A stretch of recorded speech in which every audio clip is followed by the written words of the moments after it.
बाकीचं सर्व हे आहे. चॅट मी सुरू केलेली आहे आणि आपण कार्यक्रमाला सुरुवात करूया. SCRT आजचा हा कार्यक्रम आयोजित केलेला आहे. आजच्या या कार्यक्रम प्रसंगी उपस्थित असलेले आदरणीय दिनकर टेमकर साहेब, SCRT चे संचालक, माननीय चोथे साहेब, SCRT चे सहसंचालक, त्यानंतर Vilas Patil sir, Vikas Garad sir, Mahesh Bagade sir, Arun Jadhav sir आणि शिक्षण विभागातील सर्व आदरणीय मान्यवर व्यक्ती, सर्व शिक्षण अधिकारी, गट शिक्षण अधिकारी, केंद्र प्रमुख, विस्तार अधिकारी आणि सर्व शिक्षक बंधू आणि भगिनींनो, आजचा हा कार्यक्रम खरं तर राजश्री शाहू महाराजांची आज जयंती. राजश्री शाहू महाराजांच्या जयंतीनिमित्त सर्वांना शुभेच्छा देतो. आणि आपण हा आजचा कार्यक्रम चोथे साहेब ऑनलाईन नसल्यामुळं, काहीतरी प्रॉब्लेम आल्यामुळं आम्ही माझा थोडक्यात परिचय करून देतो. मी संजय मगर, लातूरचं शासकीय वैद्यकीय महाविद्यालय आहे लातूरला, गव्हर्नमेंट मेडिकल कॉलेज, आणि या मेडिकल कॉलेजमध्ये ज्याचं सध्या नाव विलासराव देशमुख शासकीय वैद्यकीय विज्ञान संस्था असं आहे. माजी मुख्यमंत्री माननीय विलासरावजी देशमुख साहेब यांच्या नावानं हे मेडिकल कॉलेज आहे. या संस्थेमध्ये मी प्रशासकीय अधिकारी या पदावरती काम करतोय. मागच्या 10 वर्षापूर्वी माझी महाराष्ट्र लोकसेवा आयोगाकडून वैद्यकीय शिक्षण आणि आरोग्य विभागामध्ये माझी निवड झाली आणि तेव्हापासून 10 वर्षापासून मी या क्षेत्रामध्ये काम करतोय. त्यापूर्वी मी शिक्षण खात्यामध्ये काम करत होतो आणि शिक्षण खात्यामध्ये मी जवळपास 8 वर्ष काम केले आणि तीही माझी निवड MPSC कडूनच झालेली होती. त्यापूर्वी मी पोलीस खात्यामध्ये 10 वर्ष काम केलेलं आहे. असं जवळपास एक 26 ते 27 वर्ष प्रशासनामध्ये मी वेगवेगळ्या डिपार्टमेंटमध्ये काम करतोय. आणि हे सारं काम करत असताना भारत सरकारचं DOPT, department of personal and training, या डिपार्टमेंट कडनं मला काही ट्रेनिंग करण्याची संधी मिळाली आणि ते प्रशिक्षण मी घेतले. आणि त्या प्रशिक्षणामधूनच माझ्या असं लक्षात आलं या 1 वर्षापूर्वी की अरे, आपल्याला आपली ही पॅशन आहे आणि आपण आता या कोरोनाच्या काळामध्ये सगळीकडे शिक्षणामध्ये ऑनलाईनचा संचार होतोय, सगळीकडे ऑनलाईनचा यूज केला जातोय आणि आपल्याला या ऑनलाईनचा वापर करून काही करता येईल का. आणि या माध्यमातून एक छोटासा आम्ही प्रयोग केला 1 वर्षापूर्वी की आपण जीवन कौशल्य या विषयावरती शिक्षक, पालक, विद्यार्थी, त्याचबरोबर शासनातले विविध अधिकारी, कर्मचारी यांच्यासाठी आपल्याला काही करता येईल का. आणि हा विचार करून 1 वर्षापूर्वी आम्ही या मेडिकल कॉलेजमधील काही मंडळी यांच्या विचारानं आणि समन्वयानं आम्ही हा कार्यक्रम सुरू केला आणि आता जवळपास 70-75 कार्यक्रम झालेत. हे सारं कुठलाही व्यावसायिक दृष्टिकोन न ठेवता एक सामाजिक उत्तरदायित्व आणि आपण जे काय महाराष्ट्र शासनाकडनं किंवा भारत सरकारकडनं आपल्याला जे प्रशिक्षण मिळालंय, या प्रशिक्षणाच्या माध्यमातून आपल्याला काही करता येईल का, हा उद्देश ठेवून आपण हे कार्यक्रम सुरू केले. आणि या कार्यक्रमाचा एक भाग म्हणून जवळपास 1 वर्षापासून माझी एक अशी इच्छा होती की हे सर्वात मोठं व्यासपीठ आहे.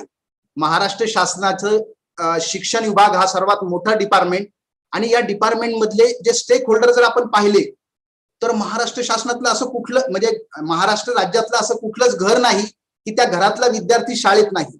म्हणजेच काय, प्रत्येक घरातला विद्यार्थी शाळेत आहे आणि शाळेशी संबंध प्रत्येक व्यक्तीचा येतोय. म्हणजेच राज्यातला प्रत्येक घटक हा या शिक्षण विभागाचा स्टेक होल्डर आहे. आणि म्हणून माझी इच्छा होती की शिक्षकांसाठी, पालकांसाठी, विद्यार्थ्यांसाठी मला SCRTच्या माध्यमातून एखादा कार्यक्रम घेता येईल का. आणि ती संधी आदरणीय संचालक टेमकर सर यांनी मला मिळवून दिली. त्याबद्दल मी त्यांचा आभारी आहे. हा माझा थोडक्यात परिचय मी करून दिला. आता वळूया आपण आपल्या, तुमचे कुणाचे काही प्रश्न असतील तर कृपया ते प्रश्न आपण एका बाजूला लिहून ठेवूया. आजच्या सत्रामध्ये मी जसं जसं बोलेल तसे तुमचे प्रश्न तुम्ही एका साईडला लिहून ठेवा. माझं पूर्ण सत्र संपल्यानंतर आपण त्या प्रश्नांकडे वळूया. शक्यता आहे मी बोलत असताना तुमच्या प्रश्नांची काही उत्तरं तुम्हाला मिळून जातील, परंतु तरीही तुमची काही प्रश्न अनुत्तरित राहिली तर तुम्ही ती बाजूला लिहून ठेवा. शक्यतो चॅट बॉक्स मध्ये आवश्यकता असेल तेव्हाच तुम्ही काही टाईप करू शकता, कारण आपल्याला व्यत्यय येणार नाही. आता आपण हे जे सत्र आहे, हे सत्र नेमकं जीवन कौशल्य विकास हेच का घ्यायचं ठरवलं, तर त्याच्या पाठीमागची थोडीशी रूपरेषा मी तुम्हाला सांगतोय. की आपण ज्यावेळेस ठरवलं, म्हणजेच आम्ही 1 वर्षापूर्वी ठरवलं की आपण शिक्षकांसाठी, पालकांसाठी, विद्यार्थ्यांसाठी, त्याचबरोबर महाराष्ट्र शासनातले काही अधिकारी असतील, कर्मचारी असतील किंवा काही व्यावसायिक असतील, यांच्यासाठी जीवन कौशल्य हा भाग का महत्वाचा आहे हे आमच्या लक्षात आलं आणि म्हणून आम्ही हे सत्र लाईफ स्किल, जीवन कौशल्य विकास या विषयावर घेण्याचं ठरवलं. एक तर करोनाची महामारी आणि हा जो काय पेंडेमिकचा काळ होता, या काळामध्ये असं लक्षात आलं की ठीक आहे, आम्ही आतापर्यंत स्वतःला इतरांबरोबर जुळवून घेण्यासाठी धडपड करत होतो, आम्हाला समाजाबरोबर जुळवून घ्यायचं होतं, परंतु या महामारीच्या काळात अशी अडचण निर्माण झाली की स्वतःला स्वतःबरोबर कसं जुळवून घ्यायचं हा मोठा प्रश्न निर्माण झाला. कारण याकडे कधी आम्ही पाहिलंच नव्हतं की स्वतःला स्वतःबरोबर जुळवून कसं घ्यायचं.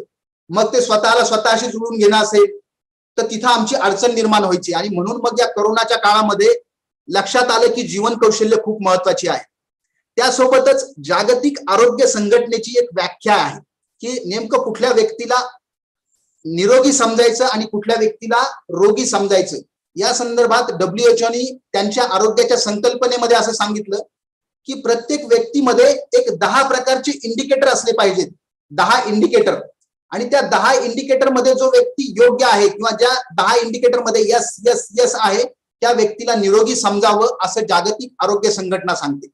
ते कोणते इंडिकेटर आहेत तेही आपण पाहणार आहोत. त्याचा आणि जीवन कौशल्याचा खूप जवळचा संबंध आहे. ही जागतिक आरोग्य संघटनेची व्याख्या, ही जीवन कौशल्य आणि जागतिक आरोग्य संघटना, हे एक लक्षात आलं. त्यासोबतच नवीन शैक्षणिक धोरण येतंय आणि त्या नवीन शैक्षणिक धोरणात असं ठरलेलं आहे की आता आपण अकॅडमिक खूप शिकवतोय, की आपण पुस्तकी नॉलेज विद्यार्थ्यांना देतोय, मात्र काय होतंय की आता आमची एक अशी परिस्थिती आहे की 20, 21, 22 वर्षापर्यंत आम्ही विद्यार्थी असताना किंवा आताचा विद्यार्थी तो फक्त शिकतोय आणि मग 21, 22, 25 वर्षानंतर मग ते इम्प्लिमेंट करतोय. म्हणून आता जी आपली नवीन शैक्षणिक धोरण येते, नवीन एज्युकेशन पॉलिसी येते, त्यामध्ये आपण, आणि आता हे कोरोनाने आपलं हे सांगितलंय की आता शिक्षण आणि जीवन जगायचं हे वेगवेगळं नाही, शिकत असतानाच आपलं जीवन जगायचे आणि जीवन कौशल्य आपल्याला ते इम्प्लिमेंट करायचे. म्हणून आपल्याला या काळात असं ठरलं की आपण लाईफ स्किल वरती किंवा सॉफ्ट स्किल वरती बोलूया. खरं तर कॉर्पोरेट क्षेत्रामध्ये सॉफ्ट स्किल वरती खूप बोललं जातं, परंतु एज्युकेशनच्या क्षेत्रामध्ये किंवा हेल्थच्या, आरोग्याच्या क्षेत्रामध्ये सॉफ्ट स्किल वरती कोणी बोलत नाही. परंतु आपण आजचा जो विषय आहे किंवा माझे जे सर्व जीवन कौशल्य आहेत ते त्या अँगलने आहेत की आरोग्य आणि एज्युकेशन या अँगलनी जर विचार केला तर सॉफ्ट स्किल नेमके कोणते आहेत. आता आपण सॉफ्ट स्किल आणि हार्ड स्किल हे 2 शब्द एकदा पाहूया. सॉफ्ट स्किल आणि हार्ड स्किल मध्ये फरक एक आहे की हार्ड स्किल म्हणजे असे स्किल की जे आपल्या शाळा महाविद्यालयामध्ये शिकायला मिळतात, ज्याचं एक व्यवस्थित अभ्यासक्रम असतो, त्याची परीक्षा होते, एक ठरलेला अभ्यासक्रम, आणि तो अभ्यासक्रम पूर्ण झाल्यानंतर आपण जे शिकतो ते हार्ड स्किल. मात्र सॉफ्ट स्किल अशा आहेत की ज्याची कुठलाच एक अभ्यासक्रम नसतो, ठरलेला अभ्यासक्रम नाही, पण जीवन जगण्यासाठी मात्र ते कामाला येतात. असे सॉफ्ट स्किलचं कॉर्पोरेटमध्ये खूप मोठं स्थान आहे. पण तेच जे स्थान आहे ते आपल्याला हेल्थच्या सेक्टरमध्ये आणि एज्युकेशनच्या सेक्टरमध्ये कसं वापरता येईल या दृष्टीने आपण जीवन कौशल्य या विषयाकडे पाहणार आहोत. मग जीवन कौशल्य लाईफ स्किल डेव्हलपमेंट मध्ये आपल्याला 2 बाबी पाहिजेत ज्या कोरोनाच्या काळामध्ये आपल्या लक्षात आल्या. एक म्हणजे आयुष्यभर व्यक्ती हा फक्त 2 बाबीसाठी झगडत असतो. एक म्हणजे स्वतःला स्वतःबरोबर कसं जुळवून घ्यायचं, त्याला म्हणतो आपण सेल्फ मॅनेजमेंट, आत्मव्यवस्थापनासाठीचं कौशल्य, आणि दुसरं असतं स्वतःला इतरांबरोबर कसं जुळवून घ्यायचं, सामाजिक व्यवस्थापन, त्याला म्हणतो आपण सोशल मॅनेजमेंट. आयुष्यामध्ये फक्त या 2च बाबी आपण आयुष्यात करतो, एक तर स्वतःला स्वतःबरोबर जुळवून घेतो किंवा स्वतःला समाजाबरोबर जुळवून घेतो, म्हणजे सेल्फ मॅनेजमेंट आणि सोशल मॅनेजमेंट. आणि या 2 ज्या कन्सेप्ट आहेत, या 2 कन्सेप्ट मध्येच आपले जे स्किल आहेत लाईफ स्किल, त्या लाईफ स्किल मधलं सेल्फ मॅनेजमेंट मध्ये 5 स्किल येतात, प्रमुख 5 स्किल. आणि जागतिक आरोग्य संघटना सुद्धा सांगते की या 5 स्किल मध्ये जो व्यक्ती योग्य आहे, जो यस आहे, त्याला निरोगी व्यक्ती असं समजावं. ते पाहूया आपण की जागतिक आरोग्य संघटनेने असं का म्हटलंय आणि त्याचा आणि आपल्या एज्युकेशनचा काय संबंध असेल, आपल्याला या सत्रामध्ये ते समजून घ्यायचंय. तुमचे काही प्रश्न असतील तर परत एकदा मी विनंती करतो की बाजूला लिहून ठेवा. त्या प्रश्नांची उत्तरं तुम्हाला माझ्या पुढच्या बोलण्यामध्ये येऊन जातील. आणि काही राहिलीच तर ती आपण सर्वात शेवटी घेऊया. परंतु मी सलग हे माझं सत्र संपवतो आणि नंतर आपण त्याच्यावरती चर्चा करूया. माझा आवाज आणि माझे पीपीटी हे जर तुमच्यापर्यंत व्यवस्थित पोहोचत असतील तर एक दोन जण चॅट बॉक्स मध्ये येस किंवा नो टाईप करा, म्हणजे मला एक अंदाज येईल की यस आपण योग्य मार्गाने जातोय. चॅट बॉक्स मध्ये येस किंवा नो टाईप करा. माझा आवाज व्यवस्थित येतोय का, माझं प्रेझेंटेशन व्यवस्थित येतंय का, तुमच्यापर्यंत पोहोचतंय का? जर तसं असेल तर चॅट बॉक्स मध्ये येस किंवा नो टाईप करा, म्हणजे मला एक अंदाज येईल. Okay okay okay okay, thank you thank you. Okay, म्हणजे व्यवस्थित आहे, आवाज व्यवस्थित आहे आणि पीपीटी समोर दिसत आहेत. मग या सेल्फ मॅनेजमेंट मधले जे 5 स्किल आहेत त्याच्यामधलं पहिलं स्किल आहे सेल्फ अवेअरनेस, स्वतःची जाणीव. आपण आयुष्यामध्ये कुठल्याही क्षेत्रामध्ये काम करत असू द्या, जगातल्या कुठल्याही देशामध्ये आपण काम करत असू द्या, आपल्याला सेल्फ अवेअरनेस असला पाहिजे. सेल्फ अवेअरनेस म्हणजे काय की आपल्याला स्वतःची जाणीव. आणि ही सेल्फ मॅनेजमेंटसाठी ठीक आहे आपण सोशल मॅनेजमेंट नंतर करूया, पण कोरोनाने आम्हाला शिकवलंय ते नंतर पाहता येईल काय करायचं ते. आता आम्हाला सेल्फ मॅनेजमेंट करायचंय, म्हणजेच पहिलं स्किल आहे ते सेल्फ अवेअरनेस. आणि आजचं पूर्ण सत्र जे असेल ना ते या सेल्फ अवेअरनेस वरती असणार आहे. म्हणजेच आपल्याला आजच्या सत्रामध्ये फक्त हे स्किल पाहायचंय, सेल्फ अवेअरनेस थ्रू आपला सोशल अवेअरनेस कडे जायचंय. म्हणजे सेल्फ मॅनेजमेंट मधून आपल्या सोशल मॅनेजमेंट कडे कसं जाता येईल या दृष्टीनं आजचं सत्र आपण डिझाईन केलेलं आहे. पण तरीही आपण लाईफ स्किल मधले काही दुसरे स्किल पाहूया, ज्याला सेल्फ मॅनेजमेंट मध्ये समस्या निराकरण, प्रॉब्लेम सॉल्व्हिंग, त्यानंतर डिसिजन मेकिंग, क्रिटिकल थिंकिंग आणि क्रिएटिव्ह थिंकिंग. हे जे बाकीचे 4 स्किल आहेत, हे 4ही स्किल कधी इम्प्रूव्ह होतात, जेव्हा आपलं सेल्फ मॅनेजमेंट चांगलं होईल. आपण स्वतःला जर एकदा ओळखायला लागलो की ऑटोमॅटिक आपला प्रॉब्लेम सॉल्व्हिंग स्किल आपले डेव्हलप व्हायला लागतात. आता प्रॉब्लेम सॉल्व्हिंग आणि डिसिजन मेकिंग का महत्वाचं आहे? कोरोनाच्या काळात आणि या पेंडेमिक मध्ये किंवा आपल्याला खरं तर आपण या आपली जी शिक्षण पद्धती आहे त्या शिक्षण पद्धतीमध्ये आपल्याला दुसरं तिसरं काही शिकवायचं नसतं. ज्या पाठामध्ये जे काय आहे ना ते तर फक्त ते धडे आहेत किंवा त्या धड्यामध्ये काहीतरी सांगितलंय आपल्यापर्यंत पोहोचण्यासाठी, पण मूळ उद्देश जो आहे त्याच्या पाठीमागचा आपण जे म्हणतो ना बिटवीन द लाईन्स, आपल्याला जे सांगायचंय ते हेच सांगायचं असतं की आपल्याला आपल्या या विद्यार्थ्यांमध्ये लाईफ स्किल डेव्हलप करायचे. म्हणून समस्या निराकरण, निर्णय कौशल्य, चिकित्सक विचार प्रक्रिया आणि सृजनशील विचार प्रक्रिया असे हे चार लाईफ स्किल आहेत जे आता आपल्याला तुमच्या पीपीटी वरती समोर दिसत आहेत. याच्याविषयी आपण या सत्रात बोलणार नाहीत, मात्र त्यानंतरचे 5 स्किल जे आहेत ते सोशल मॅनेजमेंटचे, सामाजिक व्यवस्थापनासाठीचे कौशल्य ते 5 आहेत. पहा, इमोशनल इंटेलिजन्स. खरं पाहायला गेलं तर आपल्या सर्वांना आठवत असेल की 2000 सालापर्यंत आपल्याकडे 10वी 12वीच्या मेरिट लिस्ट असायच्या. 2000 सालापर्यंत म्हणजे 1990च्या दशकापर्यंत आपण काय करायचो, आपला फक्त IQ माहिती होता. परंतु 1996 ला भावनिक बुद्धिमत्ता नावाची कन्सेप्ट उदयाला आली. डॅनियल गोलमन नावाचा जो अमेरिकन मानसशास्त्रज्ञ, त्याचं भावनिक बुद्धिमत्ता नावाचं पुस्तक बाजारात आलं आणि जगामध्ये एकदम खळबळ निर्माण झाली की अरे IQ च्या सोबतच EQ असतो. आणि हे इमोशनल इंटेलिजन्स WHO ने सुद्धा मान्य केलंय की स्वतःला इतरांबरोबर जुळून घेताना सुद्धा याचा उपयोग होतो, त्यासोबतच भावनिक बुद्धिमत्तेचा स्वतःबरोबर जुळून घेताना सुद्धा फायदा होतोय. हे 6 नंबरचं स्किल. त्यानंतर कम्युनिकेशन स्किल, संवाद कौशल्य, प्रभावी संवाद कौशल्य. आपण कुठल्याही क्षेत्रात असू द्या, आपल्याला संवाद कौशल्य खूप महत्वाचं आहे. कुठल्याही क्षेत्रात असलो आपण तरी संवाद कौशल्य, आणि हे 7 नंबरचं स्किल. त्यानंतर स्ट्रेस मॅनेजमेंट, ताणतणाव व्यवस्थापन, आपसातील संबंध, इंटरपर्सनल रिलेशनशिप, सहवेदना, इम्पथी. आपल्याला सर्वांना सिंपथी माहिती आहे, परंतु आपल्याला इम्पथी, हे जे WHO सांगतं की इम्पथी खूप महत्वाची आहे. या अशा पद्धतीचे 10 स्किल, आणि ह्या 10 स्किलचा संबंध जसा WHO शी आहे, जसा आपल्या शिक्षण पद्धतीशी आहे, आरोग्याशी आहे, तसाच हा 10 स्किलचा संबंध CSAT, civil services aptitude test. UPSC आणि MPSC मध्ये एक विषय आहे CSAT, civil services aptitude test. त्या विषयामध्ये असे काही प्रश्न असतात, त्या प्रश्नांमधून असं विचारण्यात येतं की या व्यक्तीची प्रशासनामध्ये येण्यासाठी किंवा लोकसेवेमध्ये येण्यासाठी याच्यामध्ये हे स्किल आहेत का? मग ते इम्पथी असेल, इंटरपर्सनल रिलेशनशिप असेल, stress management, communication skill, emotional intelligence आणि आपण अगोदर पाहिलेले 5 स्किल, अशा पद्धतीच्या या 10 स्किलचा आणि सीसॅटचा, लोकसेवेचा, आरोग्याचा आणि शिक्षणाचा जवळचा संबंध आहे. म्हणून आपण ह्या लाईफ स्किल वरती आपण हे सत्र घेतोय. आता खाली परत मी 2 स्किल सांगितलेत, वेळेचं आणि कामाचं व्यवस्थापन. मी कामाचा शब्द टाकायचा राहिलोय, परंतु ते एकच आहे, वेळेचं व कामाचं व्यवस्थापन. आणि नंतर ध्येय निश्चिती, गोल सेटिंग. अशा पद्धतीनं या 1 वर्षामध्ये जवळपास 70 ते 75 कार्यक्रम आपण महाराष्ट्रातल्या शाळा, महाविद्यालयासाठी, एनजीओ साठी आपण हे कार्यक्रम घेतले. आणि याचं जे मॉड्यूल तयार झालेलं आहे ते आहे डीओपीटीचं, गव्हर्नमेंट ऑफ इंडियाचं मॉड्यूल आहे. आणि त्याच्यामध्ये मी माझ्या पद्धतीने, माझ्या अनुभवानुसार आणि मी जे काय प्रशिक्षण घेतले त्याच्यानुसार या मॉड्यूल मध्ये काही बदल केलेत आणि ते आपल्यापर्यंत मी सादर करतो. इथपर्यंत आपण आलोय. आता आपण पाहूया, हे सुद्धा आपण पाहिलंय की जीवन कौशल्य आणि सध्याची परिस्थिती काय आहे. आता आपण जातोय आपल्या मूळ विषयाकडे. आजचा विषय जो आहे सेल्फ अवेअरनेस, म्हणजेच या 10 स्किल पैकी आपण आज फक्त सेल्फ अवेअरनेस वरती बोलणार आहोत आणि त्याच्यावरतीच आपण आज चर्चा करणार आहोत. पण हे सुरू करण्याच्या अगोदर मी एक छोटासा ऑडियन्स पोल तुमच्या समोर लॉन्च करतोय.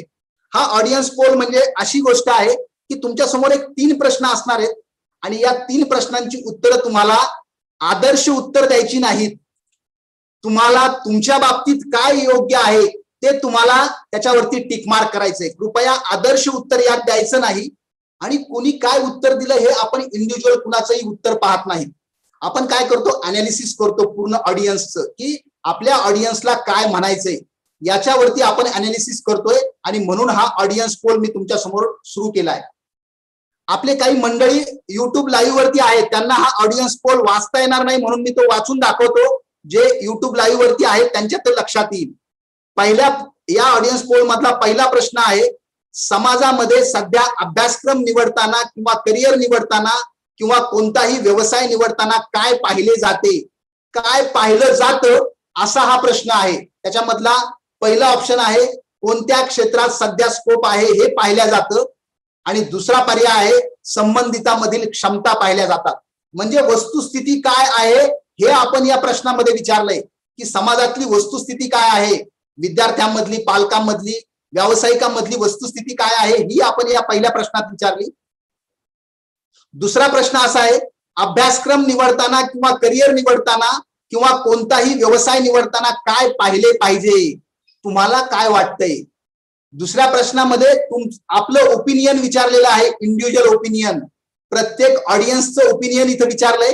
त्याच्यामध्ये पहिला ऑप्शन आहे संबंधित व्यक्तीमधील क्षमता पाहिल्या पाहिजेत, असं आम्हाला वाटतंय का कोणत्या क्षेत्रात स्कोप आहे असं आम्हाला वाटतंय. या दोन्हीपैकी तुम्हाला जे वाटतंय ते तुम्ही लिहू शकता. कृपया आदर्श उत्तर द्यायचं नाही. जी परिस्थिती आहे किंवा आपल्या बाबतीत जे खरं आहे ते आपल्याला लिहायचंय. इंडिव्हिज्युअल कुणाचंही उत्तर इथं पाहिलं जाणार नाही. आपण ऑडियन्सचा पोल पाहूया. त्यानंतर तिसरा प्रश्न जो आहे याच्यातला तो आहे अभ्यासक्रम निवडण्यासाठी किंवा करिअर निवडण्यासाठी किंवा कोणताही व्यवसाय निवडण्यासाठी काय करता येऊ शकेल, तुम्हाला काय वाटतंय. आणि त्यासाठी आपण 3 पर्याय दिलेले आहेत. पालक व शिक्षक यासाठी विद्यार्थ्यांना मदत करून सक्षम करू शकतील. पहिला ऑप्शन आहे पालक आणि शिक्षक यासाठी विद्यार्थ्यांना मदत करून सक्षम करू शकतील, हा ऑप्शन आहे. दुसरा आहे विद्यार्थ्यांनी त्यांच्या क्षमता स्वतःच ओळखायला हव्यात, स्वतःच ओळखल्या पाहिजेत, असा ऑप्शन आहे. आणि तिसरा आहे वरील प्रमाणे दोन्ही बाबी आपल्याला कराव्या लागतील. अशा पद्धतीचे हे ऑडियन्स पोल मध्ये 3 प्रश्न आहेत आणि या तिन्ही प्रश्नांची उत्तरं तुम्हाला तुमच्या मोबाईलवरून द्यायची. आणि आपण जाणीवपूर्वक जर आपण समोरासमोर असतो तर मला तुमचे काही इंटरॅक्शन तुमच्याशी करता आली असती आणि मग हे सत्र पुढे घेऊन जाता आलं असतं. पण या ठिकाणी ती व्यवस्था नाही, म्हणून आपण या टेक्नॉलॉजीचा वापर करून हा ऑडियन्स पोलचा मार्ग निवडलेला आहे. आणि असंही आता आपल्याला यापुढे ऑनलाईन सगळीकडे वळायचंय. त्यासाठी आपण हा छोटासा एक प्रयत्न करतोय, प्रयोग करतोय. फक्त 27% ऑडियन्सनी त्याची उत्तरं दिलेली आहेत. आपण आणखीन अर्धा मिनिट थांबणार आहोत. आदर्श उत्तर द्यायचं नाही, तुम्हाला जे वाटतंय ते तुम्ही लिहू शकता, कारण आपण एकंदरीत आपल्या ऑडियन्सला काय वाटतं ते पाहणार आहोत.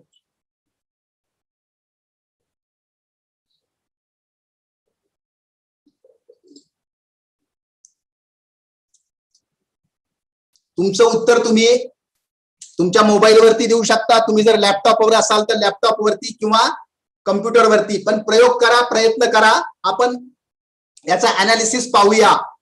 जवळपास 32% ऑडियन्सनी याची उत्तरं दिलेली आहेत. आपण एक अर्धा मिनिट थांबूया आणि नंतर मग आपण याचं अनालिसिस करूया. हा एक नमुना असणार आहे, आपल्या समोर सॅम्पल असणार आहे आणि आपण सॅम्पल सर्वे जसा पाहतो, जसं आपण SCRTच्या भाषेमध्ये कधी कधी आपण कृती संशोधन करतो किंवा एखादं रिसर्च करतो, त्या रिसर्च मध्ये जसा सॅम्पल सर्वे होतो किंवा नमुना आहे, त्या नमुन्याचा विचार करून आपण याचं अनालिसिस पाहणार आहोत. ओके, या ठिकाणी मी आता हा ऑडियन्स पोल थांबवतो आणि तुम्हाला आपल्या ऑडियन्सला काय वाटतं ते तुमच्या समोर मी बऱ्यापैकी ऑडियन्सनी उत्तरं दिलीत. मी आता रिझल्ट शेअर करतोय की आपल्या ऑडियन्सला काय वाटतंय आणि तो रिझल्ट तुमच्या समोर आहे. आपल्या युट्यूब वरती काही लोक आहेत आणि यावरती सुद्धा जवळपास 700-750 पार्टिसिपंट झूम वरती आहेत. मी वाचून दाखवतो आपल्या ऑडियन्सला काय वाटतं आणि मला काय वाटतं त्या संदर्भात ते माझंही भाष्य सांगतो. समाजामध्ये सध्या अभ्यासक्रम निवडताना किंवा करिअर निवडताना किंवा कोणताही व्यवसाय निवडताना काय पाहिले जाते, 69% आपला ऑडियन्स सांगतो की कोणत्या क्षेत्रात स्कोप आहे हे पाहिलं जातं आणि 32% ऑडियन्स म्हणतो की संबंधितामधील क्षमता पाहिल्या जातात. आपण परत एकदा पाहूया. 69% ऑडियन्स म्हणतो की समाजामध्ये स्कोप पाहिला जातो आणि 32% ऑडियन्स म्हणतो की क्षमता पाहिल्या जातात. ओके, आता आपण दुसऱ्या प्रश्नाकडे वळूया. अभ्यासक्रम निवडताना किंवा करिअर निवडताना किंवा कोणताही व्यवसाय निवडताना काय पाहिले पाहिजे? 76% ऑडियन्स म्हणतो की संबंधित व्यक्तीमधील क्षमता पाहिल्या पाहिजेत आणि 24% ऑडियन्स म्हणतो की कोणत्या क्षेत्रात स्कोप आहे हे पाहिल्या पाहिजे. आता पहा, प्रत्यक्षात काय आहे तिथं ऑडियन्सचं मत काय दिसतं आणि काय असायला पाहिजे तिथं ऑडियन्सचं मत काय दिसतं. यातनं आपल्या लक्षात येते की गॅप आहे, गॅप. प्रत्यक्षात काय असायला पाहिजे, 76% ऑडियन्स म्हणतो की क्षमता पाहिल्या पाहिजेत पण स्कोप पाहिला जातो असं 69% ऑडियन्स म्हणतोय. म्हणजे इथं आपल्याला खूप मोठा स्कोप आहे, खूप संधी आहे आपलं इथं काम करायला आणि आपण या दृष्टीने पाहणार आहोत की आपल्याला काय करता येईल. आता तिसऱ्या प्रश्नामध्ये पाहूया. तिसऱ्या प्रश्नामध्ये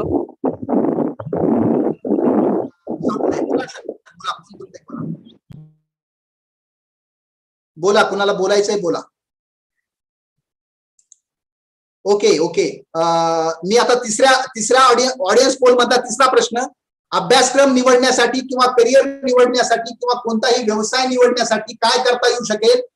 यामध्ये 12% ऑडियन्स म्हणतो की पालक व शिक्षक यासाठी विद्यार्थ्यांना मदत करून सक्षम करू शकतील. म्हणजेच आम्ही जे आहेत म्हणजे पालक, प्रत्येक पालक शिक्षक हा विद्यार्थ्याला सक्षम करू शकेल असं 12% ऑडियन्सला वाटतं. 21% ऑडियन्स म्हणतो की विद्यार्थ्यांनी त्यांचं सक्षम व्हायला पाहिजे, ते स्वतःच्याच क्षमता त्यांनी ओळखल्या पाहिजेत असं 21% ऑडियन्स म्हणतोय आणि 68% ऑडियन्स म्हणतोय की पालकांनी शिक्षकांनी प्रयत्न केले पाहिजेत आणि विद्यार्थ्यांनी त्यांच्या क्षमता ओळखायला पाहिजेत असं 68% ऑडियन्स म्हणतोय. ओके, आता आपण या ठिकाणी हा ऑडियन्स पोल थांबवणार आहोत. मला हा ऑडियन्स पोल घेण्याचा माझा उद्देश एवढा होता की यामधून आपल्याला एक अंदाज यावा की सध्याची परिस्थिती काय आहे. लोक स्कोप पाहतात, क्षमता पाहत नाहीत आणि प्रत्यक्षात क्षमता पाहिल्या पाहिजेत, स्कोप पाहायला नको पाहिजे असं ह्या आपल्या ऑडियन्स सुद्धा सांगतोय, मी नाही सांगत. आणि काय केलं पाहिजे, काय करता येईल तेही आता आपल्या ऑडियन्सनी सांगितलंय. आता आपण याच्या पुढे जाऊया की नेमकं आता आपल्याला या सत्रात काय करता येऊ शकतं, यासाठी आपण काही करू शकतो का, त्या दृष्टीनं आता आपण पुढे जाऊया. शक्यतो माझा आवाज आणि व्हिडिओ व्यवस्थित दिसत असावा. ओके ओके ओके, आलोय आपण परत. आता आपण जाऊया आपल्या अगोदरच्या प्रेझेंटेशन कडे.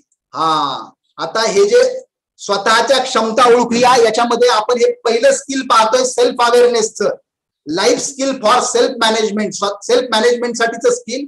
खरं तर यामधून आपण काय करणार आहेत, आपला सेल्फ अवेअरनेस वाढवणार आहोत आणि मग सेल्फ अवेअरनेसच्या थ्रू आपण सोशल अवेअरनेस कडे वळणार आहोत. म्हणजेच self management through social management याकडे आपण जाणार आहोत.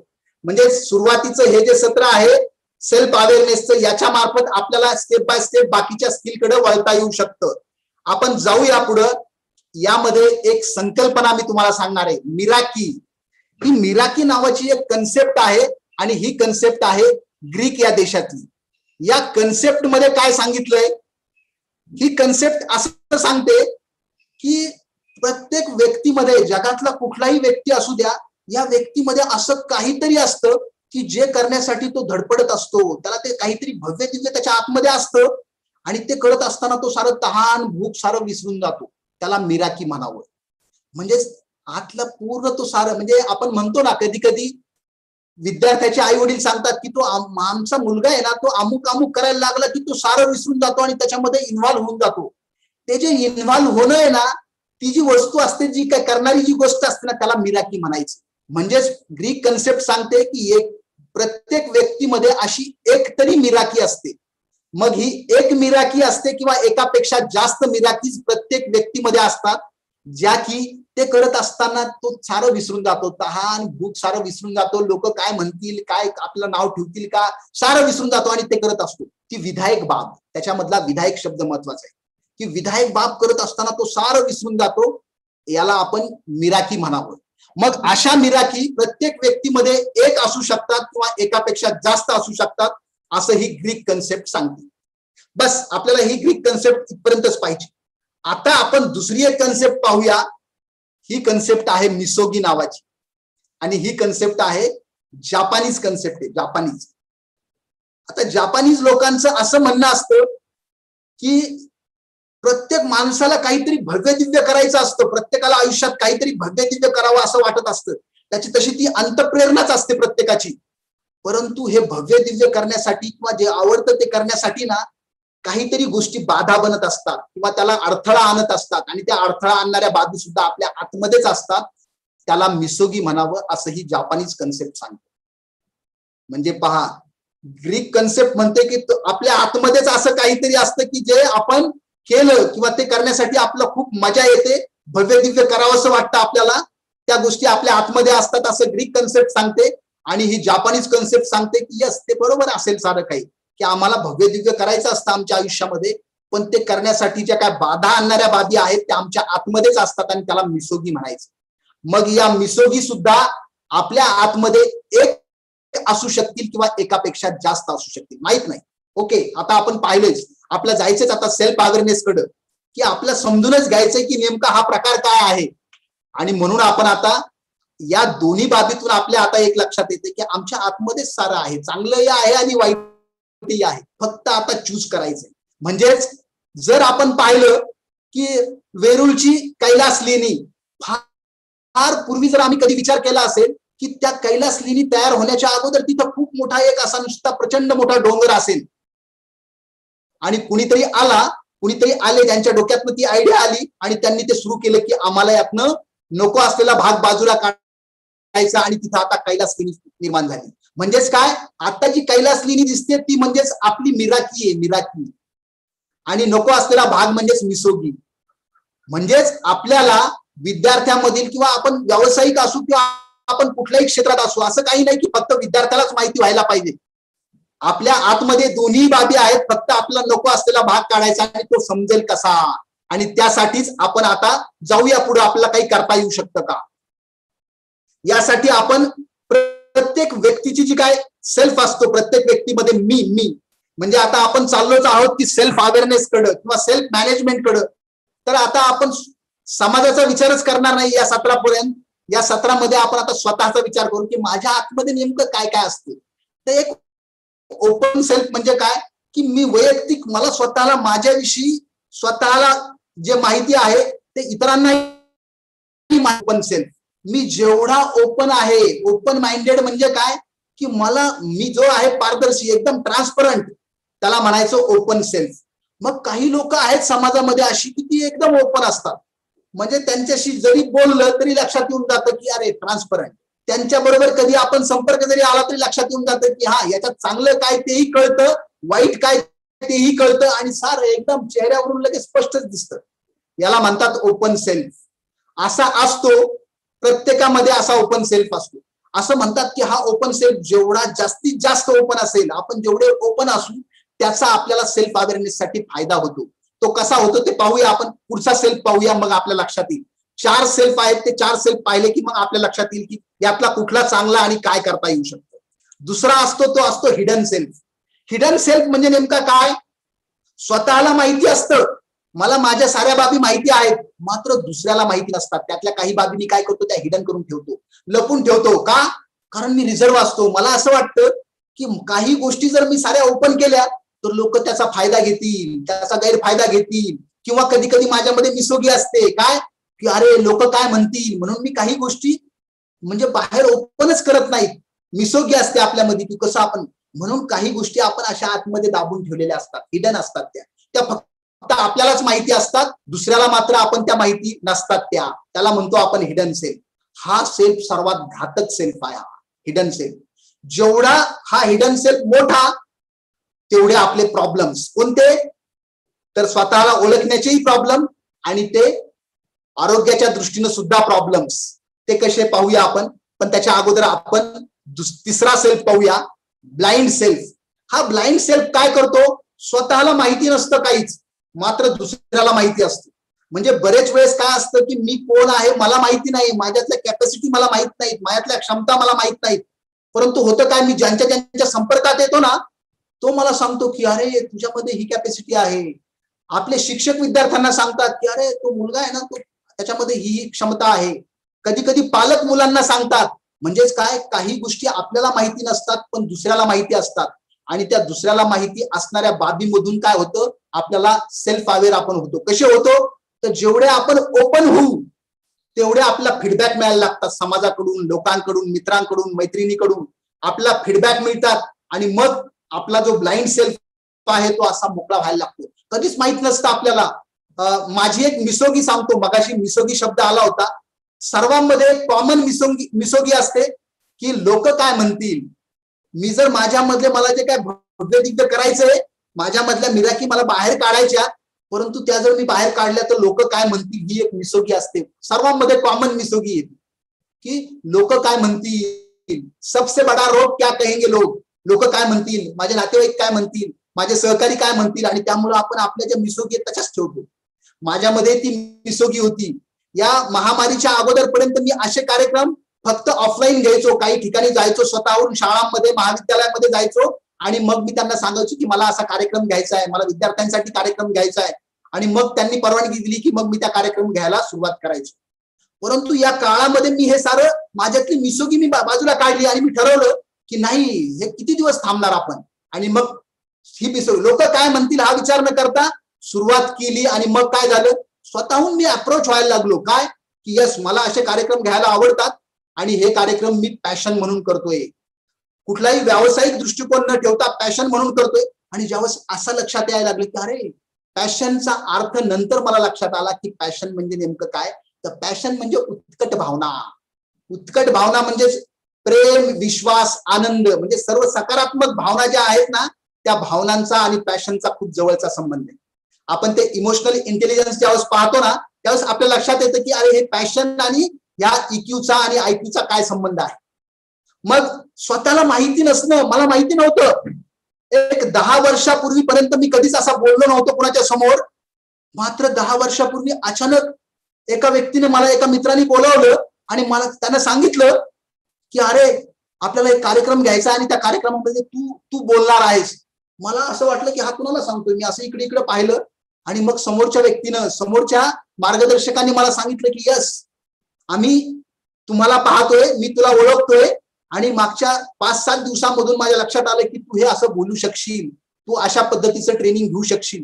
आणि तो विश्वास त्या व्यक्तीने माझ्यावरती दाखवला, आणि तेव्हापासून मागच्या 10 वर्षापासून मी हे कार्यक्रम घ्यायला लागलो. म्हणजेच काय, हा ब्लाइंड सेल्फ होता माझ्यासाठी. मला माहिती नव्हतं, परंतु कोणीतरी मला सांगितलं आणि त्याच्यावरती काम केलं की मग काय होतं, हा ब्लाइंड सेल्फ. म्हणजे हे कोण सांगेल, आपलं ऑब्झर्वेशन कसं आहे, आपल्याविषयीचे फीडबॅक काय येतात, याच्यातून आपल्याला हा ब्लाइंड सेल्फ कळतो, आणि त्याच्यातून आपल्याला सेल्फ डेव्हलपमेंटसाठी फायदा होतो. त्यानंतरचा सेल्फ आहे अननोन सेल्फ. स्वतःला आणि दुसऱ्याला आपल्याबद्दल काहीच माहिती नसतं. अशा बऱ्याचशा गोष्टी असतात की त्या आपल्या वयावरती डिपेंड नसतात. काही लोकांना हे जे आहे, हा अननोन सेल्फ फार लवकर माहिती होतो आपल्या आतमध्ये काय आहे. काहींना वयाच्या जसं जसं वय वाढत जातं तसं माहिती होतं, काही लोकांना खूप उशिरा माहिती होतं. कधी हा युरेका इफेक्ट होईल माहिती नाही, परंतु आपलं जर ऑब्झर्वेशन व्यवस्थित असेल, आपण जे काय म्हणतो आपले 5 सेन्स आणि त्यानंतरचा 6 सेन्स, याच्यामधून जर आपल्याला काही अंतःप्रेरणा झाली तर यामधून आपल्याला आपला अननोन सेल्फ कळायला लागतो की यस, आपल्याला हे करता येऊ शकतं, हे चांगलं आहे. आता हा अननोन सेल्फ तर आपल्या हातात नाही, परंतु काही गोष्टी आहेत की या अननोन सेल्फ साठी आपण करू शकतो, त्याही आपण पाहणार आहोत की सेल्फ अवेअरनेस साठी आपल्याला काय करावं लागेल. त्याच्यामध्येच हा अननोन सेल्फ आपला कधी होईल काय होईल माहित नाही. आता अशा पद्धतीने आपण हे जे 4 सेल्फ पाहिले, आता या 4 सेल्फ मधला तुम्हाला काय वाटतं सर्वात चांगला सेल्फ कोणता असेल? या 4 सेल्फ मधला सर्वात चांगला सेल्फ जो आहे तो आहे ओपन सेल्फ. आपण जेवढे ओपन असू तेवढा आपल्याला फायदा होतो. काही गोष्टी असतील की ज्या सिक्रेट ठेवण्यासारख्या, ओके ते ठेवाव्यात, पण उठसूट साऱ्याच गोष्टी जर आपण आतमध्ये दाबून ठेवायला लागलो, रिझर्व्ह राहायला लागलो, तर आपली पर्सनॅलिटी डेव्हलप नाही होत. आणि यासाठीच आपण आपले जे विद्यार्थी आहेत, आपल्या घरातले जे मुलं आहेत, यांना आपण असं संधी देतो. बरेच वेळेस आपण म्हणतो बोला, लोक बोलत नाहीत किंवा स्वतः व्यक्त होत नाहीत. जोपर्यंत आपण व्यक्त होणार नाहीत, आपल्या भावना व्यक्त करणार नाहीत, आपण आपले व्ह्यूज समोर मांडणार नाहीत, तोपर्यंत आपण तेवढे ओपन होणार नाहीत. ठीक आहे, हे करत असताना कधी कधी आपल्या मधले काही दुर्गुणही समोर जातील. ओके, आता ठरवलंच ना आपण की जे आहे ते ट्रान्सपरंट व्हायचंय, आणि म्हणून हा ओपन सेल्फ जेवढा जास्त आपण ओपन असू तेवढा त्याचा आपल्याला सेल्फ अवेअरनेस साठी आणि आपल्या क्षमता ओळखण्यासाठी आपला फायदा होतो. हा सर्वात चांगला सेल्फ. त्यानंतरचा सर्वात वाईट जो आहे तो आहे हिडन सेल्फ. सर्वात वाईट हा मला काय बोलला, मला काय बोललाय, दाबून ठेवलंय. त्यानंतर मला जे काय आहे माझ्या मधल्या क्षमता त्याही आतमध्येच मी त्या ओपनच करत नाहीत, मी सांगतच नाही मला काय जमतंय, मला काय जमत नाही. याच्यामुळे काय होतंय, आपली घुसमट होते. आणि या कोरोना महामारीच्या काळामध्ये जी लोक व्यक्त होत नाहीत त्यांचे जे काय आजार आहेत, मेडिकल सायन्स सांगतं की बरेचसे आजार हे मनोकायिक आजार आहेत, मनोकायिक, आणि ते आहेत ह्या हिडन सेल्फचे आजार. आम्ही खूप लोकांचे राग मनात दाबून ठेवलेत, कुणाला क्षमा करत नाहीत, कुणाला माफ करत नाहीत. जे काय होतंय ना ते सारं आम्ही आतमध्ये दाबून ठेवलं. आमची घुसमट होते, कायम घुसमट होते, आणि त्यामुळं मनोकायिक आजार सुद्धा जडायला लागतात असं मेडिकल सायन्स. आणि जर असं असेल तर हा हिडन सेल कमीत कमी ठेवा, ठेवूच नका. म्हणजेच काय, फारच काही सिक्रेट असेल तर तेवढं ठेवा, बाकीचं ओपन करून टाका. कुणाजवळ तरी व्यक्त व्हा. व्यक्त न झाल्यामुळं काय, जे टॅलेंट आहे समाजातले, जे चांगल्या म्हणजे दिग्गज जे लोक आहेत ते कमी पडतात. असतो आपण पाहिलं या काळामध्ये टॉपचा अभिनेता काही कारणासाठी स्वतःवर जुळवून न घेता आल्यामुळे जर आत्महत्या करत असेल तर काय चाललंय, हे सारं हिडन सेल्फ मुळे. जर स्वतःला स्वतः बरोबर आपलं जुळवून घेता येत नाही आणि मग तिथेही अशा घटना घडायला लागतात, आपण पाहतोय. आणि त्या साऱ्याचं जे मूळ आहे ते हिडन सेल्फ मध्ये. या गोष्टीवरती आपला काम करायचंय, आपला ओपन व्हायचंय. आपल्या विद्यार्थ्यांना ओपन कसं करता येईल, आपण पालक म्हणून आपल्या पाल्यांना कसं ओपन करता येईल, आणि आपण ज्या क्षेत्रामध्ये आपण व्यवसाय करतोय, नोकरी करतोय, त्या ठिकाणी आपला जास्तीत जास्त ओपन व्हायचंय आणि कमीत कमी रिझर्व्ह राहायचंय. कारण रिझर्व्ह राहिल्यामुळं फायदे होतात की नाही माहित नाही, परंतु नुकसान मात्र आपलं होतंय. हे मेडिकल सेल्फ सर्वात घातक. ब्लाइंड सेल्फ जो आहे हा कमी करण्यासाठी काय करता येईल, जास्तीत जास्त आपण समाजामध्ये मिसळणं, जास्तीत जास्त आपण मित्रमैत्रिणी किंवा आपले नातेवाईक म्हणजे समाजाबरोबर आपण जेवढे इन्व्हॉल्व्ह होऊ तेवढा आपला ब्लाइंड सेल्फ. कारण काय, आपण इन्व्हॉल्व्ह झालं समोरच्याकडनं आपल्याला फीडबॅक मिळतील, मग ते चांगले असतील वाईट असतील काय असायचे ते फीडबॅक येतील, आणि त्या फीडबॅक मधून आपल्याला इम्प्रूव्ह करायला संधी मिळेल. म्हणून हे ब्लाइंड सेल्फ जो आहे तो आपल्या हातात नाही, तो आहे समोरच्याच्या हातात. म्हणजे जोपर्यंत आपण त्यांच्यापर्यंत पोहोचणार नाही तोपर्यंत हा येणार नाही. आणि मग हा जो अननोन सेल्फ आहे, ओके काय होईल माहित नाही, कधी युरेका इफेक्ट होईल आणि काय होईल सांगता येत नाही. असे कित्येक दिग्गज लोक असतील की जे खूप दिवसापर्यंत एका ठराविक व्यवसायामध्ये किंवा ठराविक क्षेत्रामध्ये करिअर करतात आणि अचानक त्यांचं करिअर लगेच 360 डिग्री बदलून जातं. असं काय होतंय, अननोन सेल्फ माहित नाही, अचानक युरेका इफेक्ट होतं, काहीतरी वेगळं काहीतरी करतोय. हे सारं का होत असेल, तर याच्या पाठीमागचं जे कारण असेल ते मला तरी असं वाटतंय की आम्ही स्वतःला ओळखत, स्वतःला जेवढं जास्त ओळखायला लागू, सेल्फ अवेअरनेस जेवढा आमचा वाढायला लागेल आणि याच्यामधून आम्ही जे काही शिकू त्याच्यातनच आमचा हा कुठेतरी युरेका इफेक्ट येईल आणि आम्हाला माहिती येईल. पण हे माहिती नाही, परंतु सारं जग सांगते की स्वतःला ओळखा, स्वतःला स्वतःबरोबर जुळवून घ्या, नंतर आम्ही सोशल अवेअरनेस कडे जाऊया. यावरती आपण सर्वात शेवटी स्लाइड मध्ये पाहणार आहोत की थोडाफार काही प्रयत्न करता येईल का आपला अननोन सेल्फ वरती काम करण्यासाठी. ठीक आहे, हे ठेवूया आपण सर्वात शेवटच्या स्लाइड वरती. याच्यावरती 5 सेन्स आणि 6 सेन्स मधून हे येईल, पण तो कसा जागृत करायचा काय त्याच्यावरती आपण थोडीशी चर्चा शेवटी करूया. इथपर्यंत आपण आलोय, आता आपण परत पुढे जाऊया की नेमकं आम्हाला काय आवडतं, आमच्यामध्ये काय क्षमता आहेत आणि काय संधी आहेत, ज्याला आपण म्हणतो आमच्यातली आवड, आमच्यातली कॅपॅसिटी आणि आम्हाला स्कोप कुठं आहे. कारण आपल्या प्रश्नामध्ये आलं होतं आज प्रत्येक पालक एक, म्हणजे आम्ही जरी आता इथं आमचा जो ऑडियन्स पोल आला तरी मी एक पालक म्हणून मी माझ्या मुलाला कुठल्या क्षेत्रात टाकायचं हा विचार करताना काय पाहिलं जातं, तर बरोबर स्कोपच पाहिला जातो. पण काय पाहिलं जातं, तर ते पाहिलं जातं त्याची क्षमता पाहायला पाहिजे असं आपला ऑडियन्स पोल सांगत होतो. पाहूया आपण याच्यात काय करता येईल आपल्याला. आवड, क्षमता आणि संधी या 3 बाबीनुसार आपला करिअर करता येते. मग करिअर जर करायचं असेल, कुठल्याही क्षेत्रात जर करिअर करायचं असेल, तर आपल्याला जे आवडतं, ज्याच्यामध्ये जे आवडतं ते करण्याची आपल्यामध्ये जर क्षमता असेल आणि त्याच्यामध्ये जर संधी असेल तरच करिअर होतंय. या 3 बाबी एकत्र जर जुळून आल्या तर मग आता आपल्या समोर असे कोण लोक आहेत की ज्यांनी खरंच या 3 गोष्टी त्यांना जमतात आणि त्याच्यामध्ये त्यांनी करिअर केलंय. आपण टॉपचे लोक पाहूया.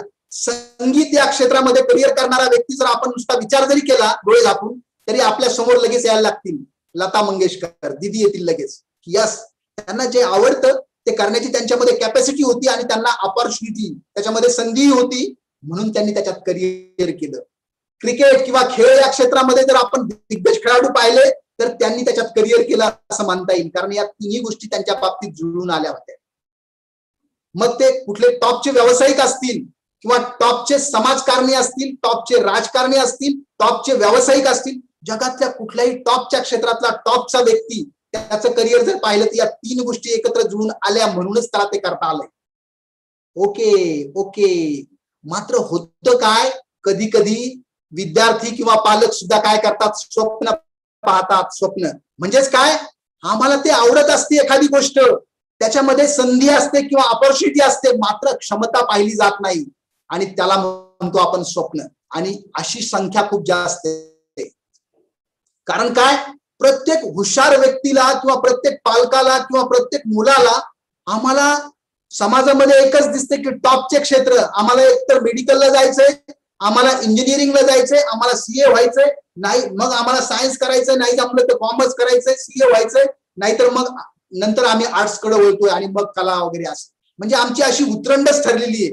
त्यामुळे क्षमता न पाहता आम्ही काय पाहतो, स्कोप पाहतो, कुठल्या क्षेत्रात स्कोप आहे. आणि क्षमता न पाहिल्यामुळे काय होतं, ते अक्षरशः स्वप्न होऊन जातंय, स्वप्न.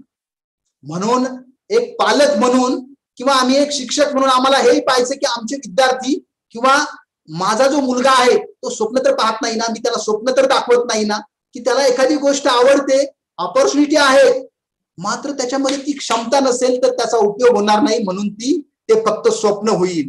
म्हणून आपल्याला हे स्वप्न लक्षात आलं पाहिजे. काय होतंय, आम्हाला एखादी गोष्ट आवडत असते, ती करण्याची आमच्यामध्ये क्षमता असते, मात्र त्याला संधी नसते, तो छंद होईल, छंद. उदाहरणार्थ आपण पाहतो की काही लोकांना पोस्टाची तिकीट जमा करण्याचा छंद आहे. ऍक्च्युअल तसं पाहायला गेलं तर आपल्या सध्याच्या या भाषेमध्ये जर म्हणलं तर त्याच्यातून रोजीरोटी निर्माण होते का? नाही होत. म्हणजे तिथं संधी नाही, कुठंच संधी नाही, मात्र तो छंद आहे, आवड आहे, क्षमता आहे, मात्र संधी नाही, ती त्याला छंद म्हणतोय. मी आता जे करतोय, या क्षणी मी जे करतोय हा माझा छंद आहे, हा माझं करिअर नाही किंवा हा माझा व्यवसाय नाही, मी याला छंद म्हणून करतोय, कारण हे मला आवडतंय, हे करण्याची माझ्यामध्ये क्षमता आहे, मात्र मला संधी नाही. संधी या अर्थाने की आपण ज्याला स्कोप म्हणतो किंवा आपण ज्या अर्थाने त्याला स्कोप म्हणायचो, स्कोप काय कशाला म्हणतो आपण, लौकिक अर्थाने आपण म्हणतो जिथं रोजीरोटीसाठी काही आहे त्याला आपण स्कोप म्हणतोय. परंतु हा छंद आहे. आपल्याला पाहायचंय की आपल्या मुलांचे छंद कोणते आहेत, स्वप्न पाहतायत का किंवा नोकरी. नोकरी कशाला म्हणतो आपण, जे करण्याची क्षमता आहे, संधी मिळाली म्हणून करतोय, मात्र आवड नसते. म्हणजे याला काही सन्माननीय अपवाद असू शकतील, मात्र नोकरी हा जो शब्द आहे त्याच्यामध्ये मॅक्झिमम असाच प्रॉब्लेम येतो, आमच्यामध्ये क्षमता असते म्हणूनच आम्ही नोकरीला लागलेलो असतो, आम्हाला ती संधी मिळाली म्हणून आम्ही ते करतो, पण काही दिवसानंतर सुरुवातीला असेल काही आवड, पण नंतर आमची आवड कमी होते, त्याला नोकरी म्हणतो. म्हणजे पाठी टाकणं की आता करायचंय बाबा आम्हाला, दुसरा पर्याय नाही काही. म्हणून आपल्याला या बाबी आपल्या मुलांपर्यंत न्यायच्यात की आवड, क्षमता आणि संधी या 3 बाबीवरती आपला विचार करायचा आहे. आणि याच्यामध्ये सेल्फ आपला अवेअरनेस आपला वाढवायचा आहे की आपण नेमकं करतोय काय, आपल्याला करिअर करायचंय की स्वप्न पाहायचंय की छंद जोपासायचे का नोकरी करायची. या चारही या बाबी या 3 गोष्टीतून येतात, आवड, क्षमता आणि संधीमधून. आणि या जर का आपण याच्यावरती शांतपणे विचार केला, आता हे सत्र खरं पाहायला गेलं तर फक्त आपण 1 तासामध्ये हे सत्र संपवतोय, पण प्रत्यक्षात आपण जर समोरासमोर असतो तर आपल्याला काही प्रॅक्टिकल्स करता आले असते, काही ऍक्टिव्हिटीज करता आल्या असत्या आणि त्या ऍक्टिव्हिटी मधून आपला शोधता आलं असतं. खरं तर या गोष्टी म्हणजे ऍप्टिट्यूड टेस्ट आहे. महाराष्ट्र शासन खूप छान 10वीच्या विद्यार्थ्यांची ऍप्टिट्यूड टेस्ट घेते आणि त्या ऍप्टिट्यूड टेस्ट मधून मुलांचे कल कळायला लागतात. फक्त अट एक आहे की ती ऍप्टिट्यूड टेस्ट प्रॉपर झालेली पाहिजे. प्रॉपर टेस्ट जर झालेली असेल तर खूप छान ती टेस्ट होते आणि त्याच्यामधून मुलांना त्यांचे कल कळतात. आता आपण या ठिकाणी समजा आपल्याला नाही, आपल्याकडे कम्प्युटर नाही किंवा आपण शहरामध्ये नाही जाऊ शकत ऍप्टिट्यूड टेस्ट साठी, पण आपल्या छोट्या छोट्या गावामधल्या शाळा आहेत, खेड्यापाड्यामध्ये ज्या शाळा आहेत तिथल्या मुलांची ऍप्टिट्यूड टेस्ट आपल्याला करता येऊ शकते. स्वतः शिक्षक टेस्ट घेऊ शकतात किंवा आपला पालक जो आहे तो पालक टेस्ट घेऊ शकतो आणि त्यासाठी आपला काय करता येऊ शकतं ते आपण पाहणार आहोत. काय नाही, एक साधी ऍक्टिव्हिटी आहे. एक कागद आणि पेन घ्यायचा आणि एकदाच शांतपणे बसून मला काय काय आवडतं याची यादी करायची. मग तो विद्यार्थी असेल तर विद्यार्थी करू शकतो, आपल्यासारखे जे प्रौढ आहेत ते आपण सुद्धा करू शकतो की आमचं खरंच ऍप्टिट्यूड कशात आहे, आमचा कल कशात आहे आम्हाला शोधायचा आहे आणि शांतपणे एकदाची यादी करायची की मला काय काय आवडतं जगात. मला डॉक्टर आवडतो, मला इंजिनियर आवडतो, मला शिक्षक आवडतो, मला नेता व्हायला आवडतं, मला अभिनेता व्हायला आवडतो, मला वक्ता व्हायला आवडतं. अशा काय काय गोष्टी आहेत ना त्याची एकदाची यादी करायची. फार काही विचार न करता एकदाची यादी करून टाकायची. ही यादी जेवढी जास्तीत जास्त मोठी होईल तेवढं चांगलं, इथं फार विचार नाही करायचा. आणि मग या काय आवडतं त्याची जर यादी समजा आपण विचार केला 100 बाबींची यादी झाली, काय काय आवडतं त्याची, किंवा त्या मुलाने 100 बाबींची यादी केली मला काय आवडतं, मग आता दुसरा क्रायटेरिया वापरायचा. आपण या ठिकाणी फक्त समजून घेतोय, ही ऍक्टिव्हिटी आपल्याला शांतपणे बसूनच करावी लागेल. आपण या ठिकाणी फक्त समजून घेणार आहोत. पहिली ऍक्टिव्हिटी झाली की मला काय काय आवडतंय त्याची आपण यादी करतोय. आता त्या यादीकडे आपण शांतपणे पाहतोय आणि आता विचार करतोय की मला यातलं काय काय जमतंय. मी तर अगोदर म्हटलं होतं की मला क्रिकेट आवडतंय, जमतंय का? आता मी म्हणेल की नाही जमत. माझं स्वतःच्या बाबतीत का नाही जमत? मला क्रिकेट पाहायला आवडतं, खेळायला नाही जमत. का? कारण तेवढा स्टॅमिना नाही, उन्हामध्ये मला खेळता येत नाही, त्यात 10-12 लोकांबरोबर मला माझं टीम मध्ये मला खेळता जमत नाही. बरं एकटा असून जमत नाही, त्याच्यामध्ये काही इक्विपमेंट लागतात ते नाहीत माझ्याकडे, नाही भाऊ मला हे जमत नाही. म्हणजे काय, त्या यादीतलं न जमणारी बाबी आपण कट करणार, फक्त जमणाऱ्या बाबीवरती टिक मार्क करणार. जे आवडतं त्यातलं काय जमतं त्याला आपण टिक मार्क करणार आणि त्याच गोष्टी आपण ठेवणार दुसऱ्या ऍक्टिव्हिटीमध्ये. आता काय झालं, पहिल्या 100 बाबी असतील तर आता किती राहतील, एक तर 50-60 राहतील किंवा 40-50च राहतील. ज्या काय राहतील त्या प्रत्येकाच्या वेगवेगळ्या असतील. आता राहिल्या समजा फक्त 50च बाबी. आता आपण तिसरा क्रायटेरिया वापरणार आहोत, काय समाजाच्या उपयोगाचं आहे. मला जे जमतंय ना त्यातलं काय काय समाजाच्या उपयोगाचं आहे. समाजाच्या उपयोगाचं म्हणजेच काय, जे मला आवडतं, जे मला जमतं त्याच्यामधून समाजाची एखादी गरज भागणार आहे का. समाजाची गरज म्हणतोय आपण, समाजाची छोटी जरी एखादी नीड भागणार असेल तर समजायचं की यस हे काहीतरी कामाचं आहे. म्हणजेच इथं काय, मला जे आवडतं जे जमतं ते विधायक आहे का. विधायक म्हणजे इतरांच्या कामाचं आहे का, ते विघातक असू नये. मला आवडतंय, मला व्यसन करायला आवडतंय, मला ते जमतंय, अरे बाबा ते विघातक आहे, विघातक, समाजाच्या उपयोगाचं नाही. जे विधायक आहे ते समाजाच्या उपयोगाचं आहे, त्यालाच आपण आता मी टिक मार्क करणार आहे बाकीच्याला परत आता काट मारणार आहे, कट करणार आहे. म्हणजे काय झालं, आता आवडते त्या बाबी 100 होत्या, जमणाऱ्या बाबी जर 50 किंवा 60 राहिल्या, 40-50 राहिल्या. आता काय समाजाच्या उपयोगाचं आहे, विधायक काय आहे, आता मात्र फक्त राहतील 15-16 बाबी किंवा 10-12 बाबी राहतील. आणि मग शेवटचा आपण क्रायटेरिया वापरणार आहोत, मला किंवा समाजाला यातून काय मिळेल. आता ज्या काय 10-12 बाबी राहिल्यात, परत एक क्रायटेरिया वापरतो, मला किंवा समाजाला काय मिळेल. इथं मात्र विचार करायचा की समाजाची काहीतरी गरज यातून भागणार आहे का, समाज यामधून आनंदी होणार आहे का, हॅपी होणार आहे का, थोडासा तरी त्याचं दुःख कमी होऊ शकतं का यातून. एक एवढा जरी आपण विचार केला तर आपल्याला लक्षात येतं. मग मला काय मिळेल, तर मला काय मिळेल हा विचार करताना यातून पैसा किती मिळेल हा विचार पहिला करायचा नाही. या ठिकाणी पैसा किती मिळेल हा विचार थोडा वेळ बाजूला ठेवायचा. आता लगेच तुम्ही म्हणत असाल की अरे हा विचार जर बाजूला ठेवायचा तर मग करायचं कशासाठी, आम्ही जगतो कशाला. ठीक आहे, पैशाकडे आपण येणारच आहोत, तो महत्वाचाच आहे, परंतु त्याला आपण बाजूला ठेवूया थोडा वेळ आणि विचार करणार आहोत यातून मला आनंद मिळणार आहे का, यातून मला खूप छान वाटणार आहे का, हे काम करत असताना माझा दिवस कसा जाणार आहे, माझे आठवडे कसे जातील, महिने कसे जातील, माझं लाईफ कसं होणार आहे, माझ्या आतमध्ये भावना कोणत्या असतील. म्हणजेच काय, यातून माझी पॅशन पाहिजे आपल्याला. पॅशन म्हणजे काय, उत्कट भावना. हे सारं करत असताना उत्कट भावना म्हणजे साऱ्या सकारात्मक भावना असतील का.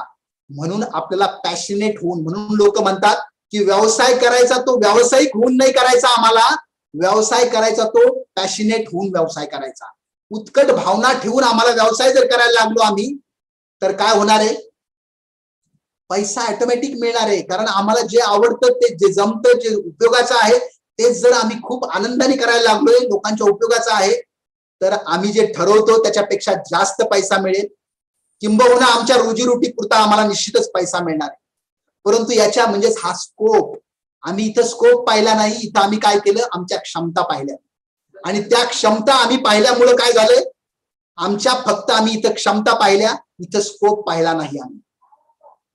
आणि होतं काय, आम्ही जेव्हा स्कोप पाहतो तेव्हा आम्ही पाहतो की कुठल्या क्षेत्रामध्ये पैसा जास्त मिळणार आहे, कुठल्या क्षेत्रामध्ये मान मिळणार आहे, कुठल्या क्षेत्रामध्ये सन्मान मिळणार आहे, कुठल्या क्षेत्रामध्ये माझं उदो उदो होणार आहे, त्या गोष्टींना आम्ही स्कोप पाहतो. मात्र इथं ज्यावेळेस आम्ही हे क्रायटेरिया वापरतो त्यावेळेस आम्ही स्कोप नाही पाहत, आमच्या क्षमता पाहतो. आमच्या उत्कट भावना कशामध्ये उफाळून येणार आहेत, आम्हाला कशामध्ये आनंद मिळणार आहे, त्या गोष्टी आम्ही इथं पाहिल्या. आणि त्यामधून मग जाणीवपूर्वक आपण मगाशी जे म्हटलं की पैसा, यस यस यस, तो पैसा मिळणारच. आणि नाहीतरी आता कोरोनाच्या काळात लक्षात आले की पैसा मिळवून तरी काय करणार, पैसा असून काही गोष्टी मिळत नाहीत, हे सिद्ध झालंय. मग अशा वेळेस जे सकारात्मक आहेत, जे पॅशनेट होऊन काहीतरी करतायत, ती लोक, त्यांना काहीच फरक पडला नाही महामारीच्या काळामध्ये. काही लोकांना महामारी म्हणजेच काय खूप वाईट वाटली, काही लोकांसाठी ही संधी निर्माण झाली. त्याचं कारणच हे आहे, स्कोप कशात आहे ना आपल्या क्षमता काय आहेत, या बाबीमुळे आपण अशा पद्धतीचा जो काय ऍक्टिव्हिटी आहे. कुणाचा तरी माईक ऑन आहे, कुणाला जर बोलायचं असेल तर बोलू शकता, आपण बोलू शकता.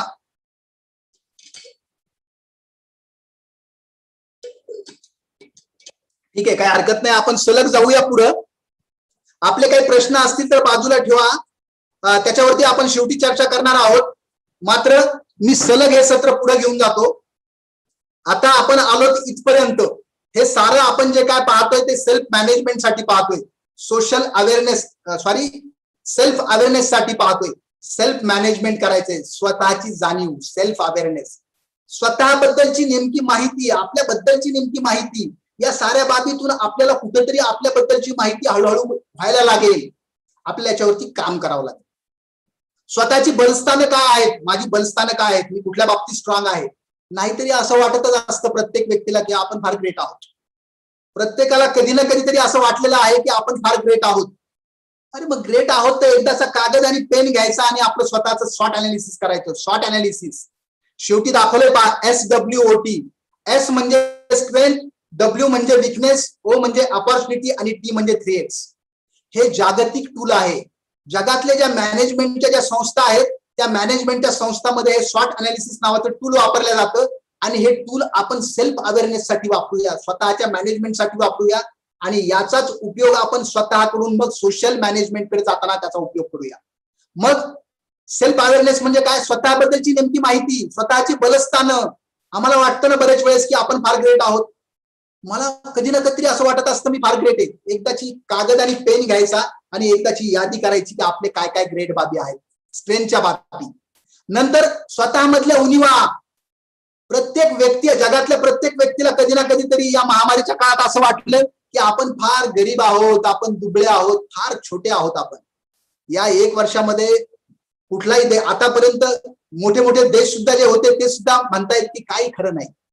म्हणजेच काय, आमच्यामध्ये काही उणिवा आहेत असं वाटतंय ना, एकदाची यादी करायची की आमच्यामधले विकनेस काय काय आहेत त्याची एकदाची यादी करायची आणि मग त्याची जाण ठेवून त्या स्वीकारायचंय की हे स्ट्रेंथ आहेत, यस हे स्ट्रेंथ मी वाढवणार आहे, हे माझे विकनेस आहेत त्याला मी कमी कमी करणार आहे आणि या दोन्ही बाबी मी करणार आहे असा विचार करून त्याची जाणीव ठेवून त्या स्वीकारायच्या आणि त्याच्यावरती मात करायचा प्रयत्न करायचा म्हणजे सेल्फ अवेअरनेस. म्हणजेच आपला ऑपॉर्च्युनिटी कुठं आहे ते शोधता येतं या स्ट्रेंथ आणि विकनेस मुळे.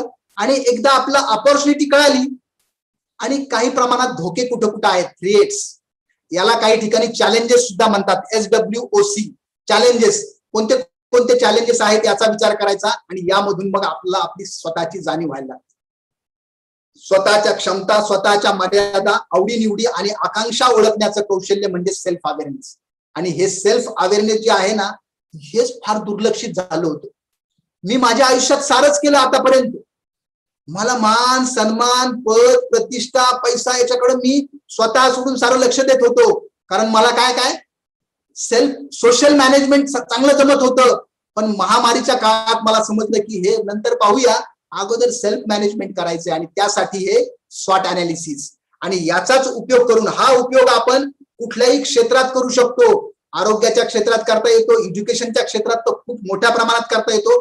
कारण आपले विद्यार्थी जे आहेत त्या विद्यार्थ्यांनाच आपल्याला खरं पाहायला गेलं तर शालेय शिक्षणामध्ये म्हणजे 10वी 12वी पर्यंत म्हणजे महाराष्ट्रातल्या प्रत्येक घटक म्हणजे प्रत्येक घरातला मुलगा या शालेय शिक्षणामध्ये आहे. आणि तोच पुढचं जे आहे ते खरं तर हे रॉ मटेरियल आहे आमचं मेडिकल एज्युकेशन.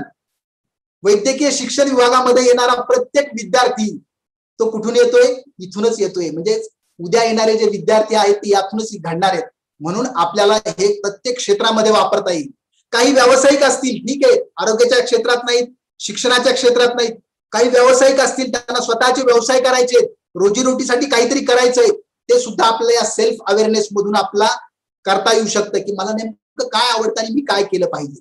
त्यासाठी आपण या इथपर्यंत पोहोचलोय. ओके, आपण आता इथपर्यंत आलोय, सारं सेल्फ सेल्फ पाहिलंय. आता आपण इमॅजिनरी काय करू? आपण सामाजिक व्यवस्थापन, ज्याला आपण सोशल मॅनेजमेंट जे म्हणतो, सेल्फ मॅनेजमेंट मधून सोशल मॅनेजमेंट कडे थोडंसं जाऊया की लोक काय करतात. टॉपची लोक, समाजातली टॉपच्या ज्या कंपन्या आहेत म्हणजे सोशल मॅनेजमेंट, ही एक वॉलमार्ट नावाची जी कंपनी आहे ती स्वतः काय विचार करते असा आपण विचार करूया की मोठ्या मोठ्या टॉपच्या कंपन्या, समाजामधल्या टॉपच्या कंपन्या काय विचार करतात तो पाहूया आणि मग नंतर आपण परत आपल्या विचाराकडे येऊया. आता आपण तुम्हाला घेऊन जातो तिकडं. त्यांचं मिशन स्टेटमेंट काय आहे? ही वॉलमार्ट नावाची कंपनी काय म्हणते? To help people save money so that they can live better. या वॉलमार्ट कंपनीला म्हणायचंय की त्यांना लोकांना मदत करायची. कशासाठी? लोकांचे पैसे वाचवण्यासाठी त्यांना मदत करायची आणि त्या वाचलेल्या पैशातून त्यांनी त्यांचं जीवनमान उंचावलं पाहिजे यासाठी आम्हाला मदत करायची. म्हणजे पहा, खरं पाहायला गेलं तर आपण शांतपणे विचार करा, ह्या कंपन्यांचा अजेंडा काय आहे? पैसे मिळवणं हा अजेंडा आहे. पण तो सुद्धा त्यांनी काही वेळ बाजूला ठेवलेला आहे. तो दिसतोय का कुठं? जसं मी मगाशी म्हटलं होतं की आपला जो पैसे मिळवण्याचा अजेंडा आहे तो बाजूला ठेवूया. तो समोर समोर आणला की आपलं डिसिजन चुकतंय. तो अजेंडा थोड्या वेळ बाजूला ठेवूया. की कंपनीनं काय केलं? त्यांचा अजेंडा बाजूला सोडला आणि मग त्यांना काय केलंय? त्यांना विचार कसा करतायत त्यांचं मिशन स्टेटमेंट काय आहे? त्यांना लोकांचा पैसा वाचवण्यासाठी त्यांना मदत करायची आणि ज्या पैशामधून ते लोक त्यांचं जीवनमान उंचावू शकतील.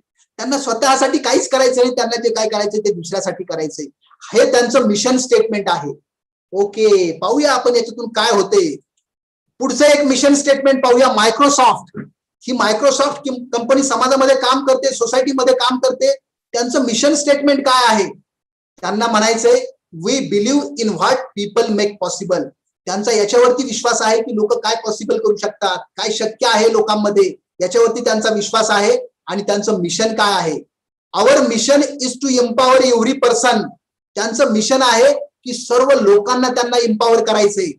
जगातल्या नाही, प्लॅनेट मधल्या सर्व लोकांना त्यांना एम्पॉवर करायचंय. अँड एव्हरी ऑर्गनायझेशन, प्रत्येक संस्थेला त्यांना एम्पॉवर करायचंय. कारण काय, प्रत्येक संस्थेमध्ये आता कम्प्युटर लागतोय, प्रत्येक संस्थेमध्ये टेक्नॉलॉजी लागते. आणि मायक्रोसॉफ्टचं ते मिशन आहे की प्रत्येक ऑर्गनायझेशनला एम्पॉवर करायचंय, प्रत्येक इंडिव्हिज्युअलला एम्पॉवर करायचंय. आणि कशासाठी एम्पॉवर करायचंय? Achieve more. त्या लोकांनी आणखीन काहीतरी जास्तीत जास्त त्यांच्या आयुष्यात मिळावं, डेव्हलपमेंट करावी, अशासाठी त्यांना हे त्यांचं मिशन स्टेटमेंट आहे. आता याच्यामध्ये सुद्धा कुठेच पैसा दिसत नाही, त्यांना पैसा कमवायचा आहे. म्हणजेच काय, त्यांचा जो काय आहे तो अजेंडा आहेच, परंतु तो फोकस जो आहे, पूर्ण फोकस जो आहे तो फोकस आहे की आम्हाला काय करता येऊ शकतं लोकांसाठी, लोकांचं काय भलं करता येईल याच्यावरती फोकस आहे. आणि मॅक्झिमम 700-750 कोटी जनतेसाठी जर काही करायचं ठरवलं तर पैसा मिळणारच आहे ना. एवढा पैसा मिळेल की तो वाटून टाकावा लागेल, हे माहिती आहे. परंतु मिशन काय आहे त्यांचं, की आम्ही काय करू शकतोय. Okay okay okay. तिसरं स्टेटमेंट पाहूया, मिशन स्टेटमेंट फेसबुकचं. फेसबुक काय म्हणतंय? Facebook helps you connect and share with the people in your life. त्यांना जगातल्या साऱ्या लोकांना आपल्या बरोबर जुळवायचंय. त्यांनी विडा उचललाय. हे जे काय 700-750 कोटी लोक जे आहेत जगातले, ते सारे एकामेकाबरोबर जुळले पाहिजेत, त्यांनी आयडिया शेअर केल्या पाहिजेत आणि त्या लोकांना एम्पॉवर करायचंय, असं त्यांचं मिशन स्टेटमेंट आहे. अर्थात फेसबुकमुळे आपण काय करतो वगैरे ते नंतरचा भाग आहे, परंतु मिशन काय सांगतोय ते पाहूया. आपल्याला या कंपन्या आपण का पाहतोय, मी काय त्यांचा ब्रँड अँबॅसेडर नाही, मात्र आपल्याला सेल्फ अवेअरनेस कडे जायचंय. आता आपण सोशल अवेअरनेस कडे गेलो होतो. या टॉपच्या कंपन्या समाजात काय करतात, मग यांचे जर असे मिशन स्टेटमेंट असतील तर आमचं इंडिव्हिज्युअल लाईफ मिशन स्टेटमेंट का असू नये? आमचं इंडिव्हिज्युअल मिशन स्टेटमेंट का असू नये की मला माझ्या आयुष्यात काय करायचंय? कारण सेल्फ अवेअरनेस साठी हा एक प्रश्न खूप महत्वाचा आहे. आणि आम्हाला कोरोनामध्ये खूप वेळ मिळतोय की शांतपणे डोळे बंद करायचे, माझं नेमकं मिशन स्टेटमेंट काय आहे. या कंपन्यांना जर असं करायचं तर मला नेमकं काय करायचं, इंडिव्हिज्युअली मी पाहतो आता काय होतं, एकदा पाहूयाच, असा जर विचार केला आणि आमचं जर आम्ही मिशन स्टेटमेंट ठरवायला लागलो स्वतःसाठी, तर मग आमच्या लक्षात येईल की अरे आम्हाला मग ते मिशन स्टेटमेंट असंच असलं पाहिजे असं नाही. याच्यामध्ये प्रत्येक जण विचार करू शकतो, पण आपलं याच्यात चिंतन करायचंय. त्याच्यामधूनच आपला जे काय आपण मगाशी म्हटलोय की 6 सेन्स, आम्ही सारं जे काय करतो ते 5 सेन्स मधून येतंय. पण तू ज्यावेळेस आम्ही चिंतन करू, असं म्हणतात की अध्यात्म जे आहे ना, अध्यात्मामधूनच सेल्फ मी कोण आहे हे कळायला लागतं. परंतु अध्यात्म हा शब्द वापरला की जे काय म्हणजे पांढरपेशी लोक आहेत ना, त्यांना लगेच असं काहीतरी वाईट वाटतं की अरे अध्यात्म म्हटलं की लगेच काहीतरी वेगळं वाटायला लागतं. अध्यात्म आणि धार्मिकता दोन्ही गोष्टी वेगळ्या वेगळ्या आहेत. अध्यात्म म्हणजे स्पिरिच्युअलिटी. या स्पिरिच्युअलिटी मधून आपल्याला सेल्फ अवेअरनेस कडे जातो आपण की मी कोण आहे, मी काय केलं पाहिजे. आणि हे सारं प्रत्येक क्षेत्रामध्ये आपण ही जी स्पिरिच्युअलिटी जी आहे ती काय काय सांगते, अध्यात्म सांगतंय की आम्ही स्वतःला अगोदर ओळखलं की सारं व्यवस्थित होतंय, सारं व्यवस्थित. मग आमच्या मिशन स्टेटमेंट मध्ये किमान एवढ्या बाबी तरी असल्या पाहिजेत की आम्हाला आनंदी कसं जगता येईल. कारण आम्हाला आणि सध्याचं जे काय आहे आपलं लाईफ स्पॅन, कधीतरी 60, 65, 66 वर्ष आपलं ऍव्हरेज आयुष्य होतंय, ते वाढायला लागलंय. 70, 75, आता 80 वर्षापर्यंत जातोय आपण. आणि हे जर आहे तर मग आम्हाला असं चेहऱ्यावरती कायम 12 वाजून आम्हाला आमचं आयुष्य जगता नाही येणार. आम्हाला आमच्या पॅशन जे आहेत, उत्कट भावनेसह आम्हाला आमचं आयुष्य कसं जगता येईल, समाधानी जीवन कसं जगता येईल. म्हणजेच माझ्याकडे काय आहे त्याच्यामध्ये मला जीवन जगायचंय, काय नाही ते नंतर पाहूया, ते मिळवण्यासाठी प्रयत्न करूया, पण ते सुद्धा विधायक आम्हाला निरोगी जीवन कसं जगता येईल. कारण आतापर्यंत आमचं पूर्ण जगामध्ये असं सांगितलं जायचं की तुम्हाला जसं वागायचं तसं वागा, तुमची लाईफस्टाईल जशी असेल तशी ठेवा. आणि दवाखाने सांगायचे की आम्ही आहोत ना, मोठे मोठे हॉस्पिटल सांगायचे की आम्ही आहोत ना, तुम्हाला काय करायचं, तुमची लाईफस्टाईल कशी असेल ती ठेवा, काही प्रॉब्लेम आला की आमच्याकडे या. मात्र करोनाने मात्र सांगितलंय, या महामारीनं सांगितलंय, दवाखान्याकडे कमीत कमी कसं जाता येईल, म्हणजेच मी आणि माझी फॅमिली, मला दवाखान्याच्या पर्यंत जायचीच गरज पडणार नाही, यासाठी आम्हाला काय करता येईल, म्हणून निरोगी आयुष्य कसं जगता येईल. सक्रिय, आम्हाला जिवंत जगायचंय, जास्तीत जास्त वर्ष जगायचंय, परंतु ते सक्रिय राहून जगता आलं पाहिजे, म्हणून सक्रिय दीर्घायुष्य आम्हाला जगायचंय आणि ते सेवाभावासह जगायचंय. सेवाभाव म्हणजेच काय, परत आला सर्व्हिस ऍटिट्यूड. आम्हाला कुणाच्या तरी कामाला येऊन आमच्या उत्कट भावना ज्या आहेत, जी पॅशन आहे, त्याचा उपयोग करायचा आणि मग करायचंय, आम्हाला सारं काही करायचंय. असं काही करायला आम्ही विचार करायला लागलो की मग आम्हाला आमचा सेल्फ अवेअरनेस जो आहे, आमच्या ज्या क्षमता आहेत, आमची जी मिराकी आहे ती आमच्या लक्षात यायला लागते आणि मिसोगी कमी कमी व्हायला लागते. हे कधी होईल, काय होईल माहित नाही. यासाठी हे जे काय आनंदी, समाधानी, निरोगी आणि सक्रिय दीर्घायुष्य, यासाठीचं एक इकिगाई नावाचं पुस्तक, मागच्या वेळेस मला वाटतं मॅडमांचा कार्यक्रम झाला या SCRTच्या याच्यावर, त्यांनी इकिगाईवरतीही सांगितलं होतं.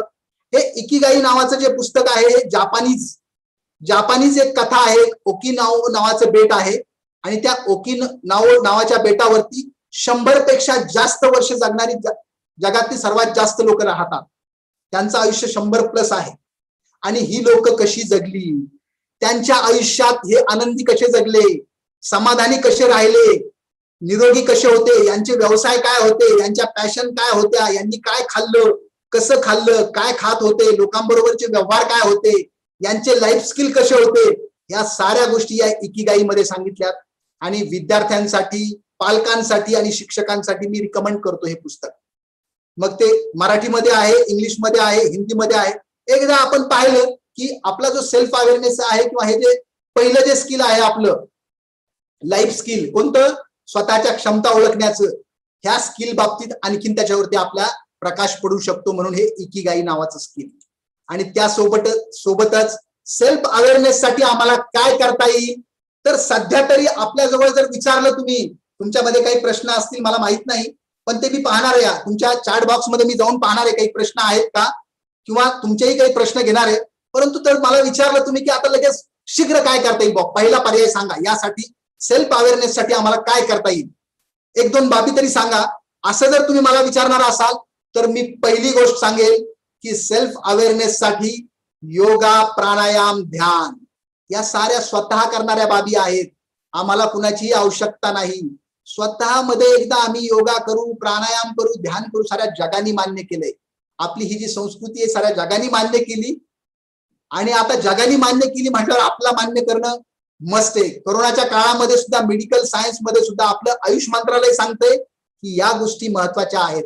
योगा, प्राणायाम, ध्यान, सुदर्शन क्रिया, प्राणायामाचे व्यायाम किंवा व्यायाम, एक्सरसाइज, कारण हा इंडिव्हिज्युअल करता येतोय. या साऱ्या गोष्टी आपण इंडिव्हिज्युअल करता येणाऱ्या गोष्टी आपण इथे टाकल्या. वैयक्तिक खेळ, आपण वैयक्तिक जे काय खेळ असतील, मग बॅडमिंटन असेल, सायकलिंग असेल, रनिंग असेल, वॉकिंग असेल, हे सारे वैयक्तिक खेळ. वैयक्तिक खेळामधून काय होतं, आपण स्वतः बरोबर असतो आणि त्याच्यामधून आपला सेल्फ अवेअरनेस आपला जागृत व्हायला लागतोय. एखादा छंद, काही छंद असेल तर तो जोपासता येईल. आणि आपली दिनचर्या आपल्याला पाहिजे. आपल्या सेल्फ अवेअरनेस साठी आपली दिनचर्येमध्ये फक्त 3च प्रहार सांगितलेत. म्हणजे मला आठवतंय चांगलं की आम्ही शाळेत असताना आमच्या शाळेमध्ये फक्त काय, तिसरा पहार असा शब्द होता. तो तिसरा पहार, खरं तर तो सारा अपभ्रंश होता. तिसरा पहार. आणि तिसरा पहार आम्हाला एकच माहिती होती की संध्याकाळच्या 4च्या नंतर त्याला तिसरा पहार म्हणतात. पण ते आतापर्यंत माहितीच नव्हतं ते तिसरा पहार का आला ते. मग आता कळायला लागलं की 3 प्रहार असतात, दिवसातले 3 प्रहार, सकाळची प्रहार, दुपारचा प्रहार आणि संध्याकाळचा प्रहार. संध्याकाळचे प्रहार म्हणजे तिसरा पहार. म्हणजे ते आता कळायला लागले. खरं तर आपल्या आयुष्यामध्ये हे 3च प्रहार आहेत, दिवसाचे 3 प्रहार. मग ती सकाळची वेळ, दुपारची वेळ आणि संध्याकाळची वेळ. आमचे सारे जे कामं होतात ना, सध्या या मीटिंग मध्ये जेवढे लोक आहेत ते सुद्धा मान्य करतील, आमचा सारा फोकस आहे तो दुपारच्या प्रहाराकडे. म्हणजेच काय, आम्ही सारे व्यावसायिक लोक किंवा विद्यार्थी असतील, पालक असतील, शिक्षक असतील, सारं आमचं फोकस आहे की मला दिवसभरात काय करायचं, आणि सकाळच्या प्रहरेकडे लक्षच नाही. आणि या साऱ्या बाबी ज्या आहेत त्या करायच्यात आम्हाला सकाळी. आपण कुठल्याही क्षेत्रात असो, सकाळची वेळ जर आमची चांगली गेली, आम्ही थोडा तरी आमच्या स्वतःसाठी वेळ दिला, मग तो योगा असेल, प्राणायाम असेल, ध्यान असेल, व्यायाम असेल, वैयक्तिक खेळ असेल, चालणे, पळणे, सायकलिंग, काहीतरी सकाळच्यासाठी वेळ द्या. दिवसभरासाठी आम्ही युद्धावरती लढण्यासाठी तयार राहू.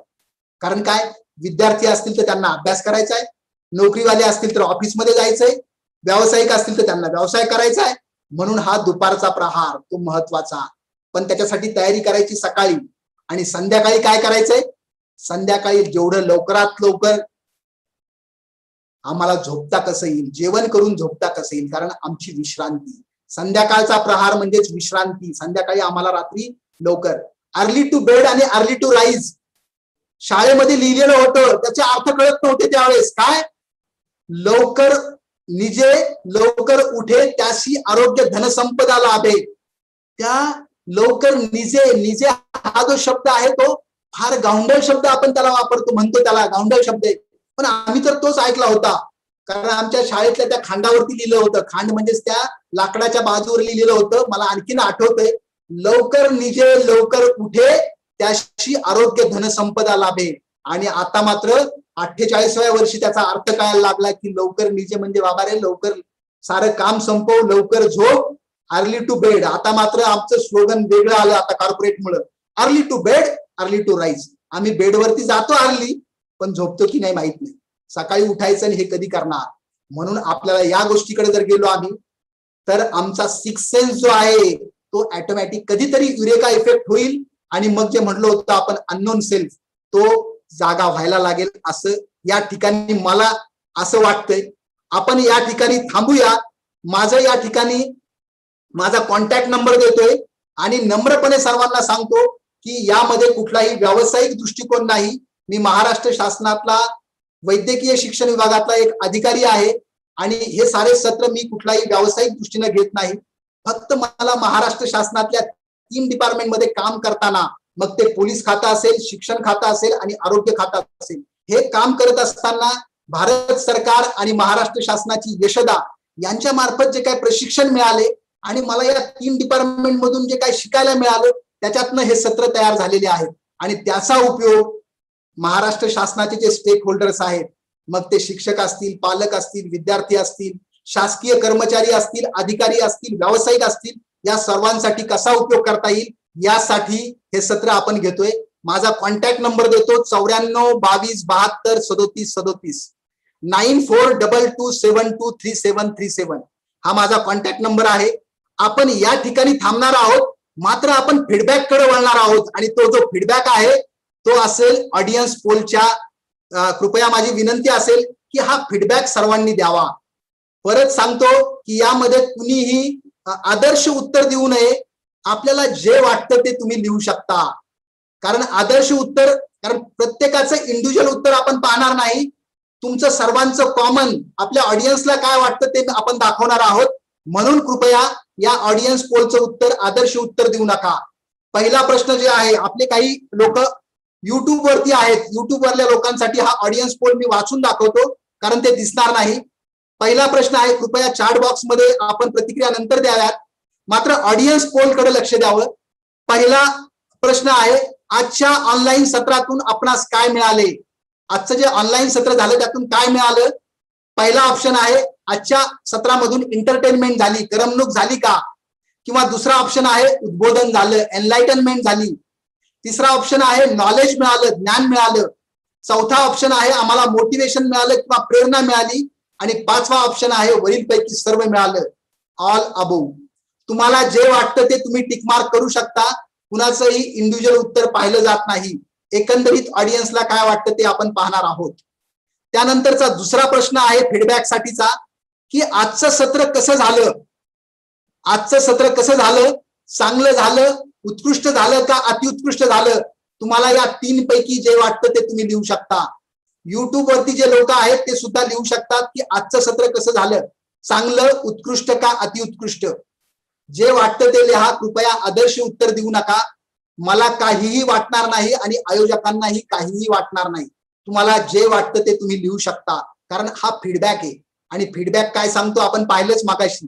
फीडबॅक मधून हिडन सेल्फ जो आहे, आपल्या हिडन पोटेन्शियल बाहेर येतं. त्यामुळं आम्हाला यामधून काही ना काहीतरी प्रेरणा मिळणार आहे की आमच्यामध्ये काय आहे.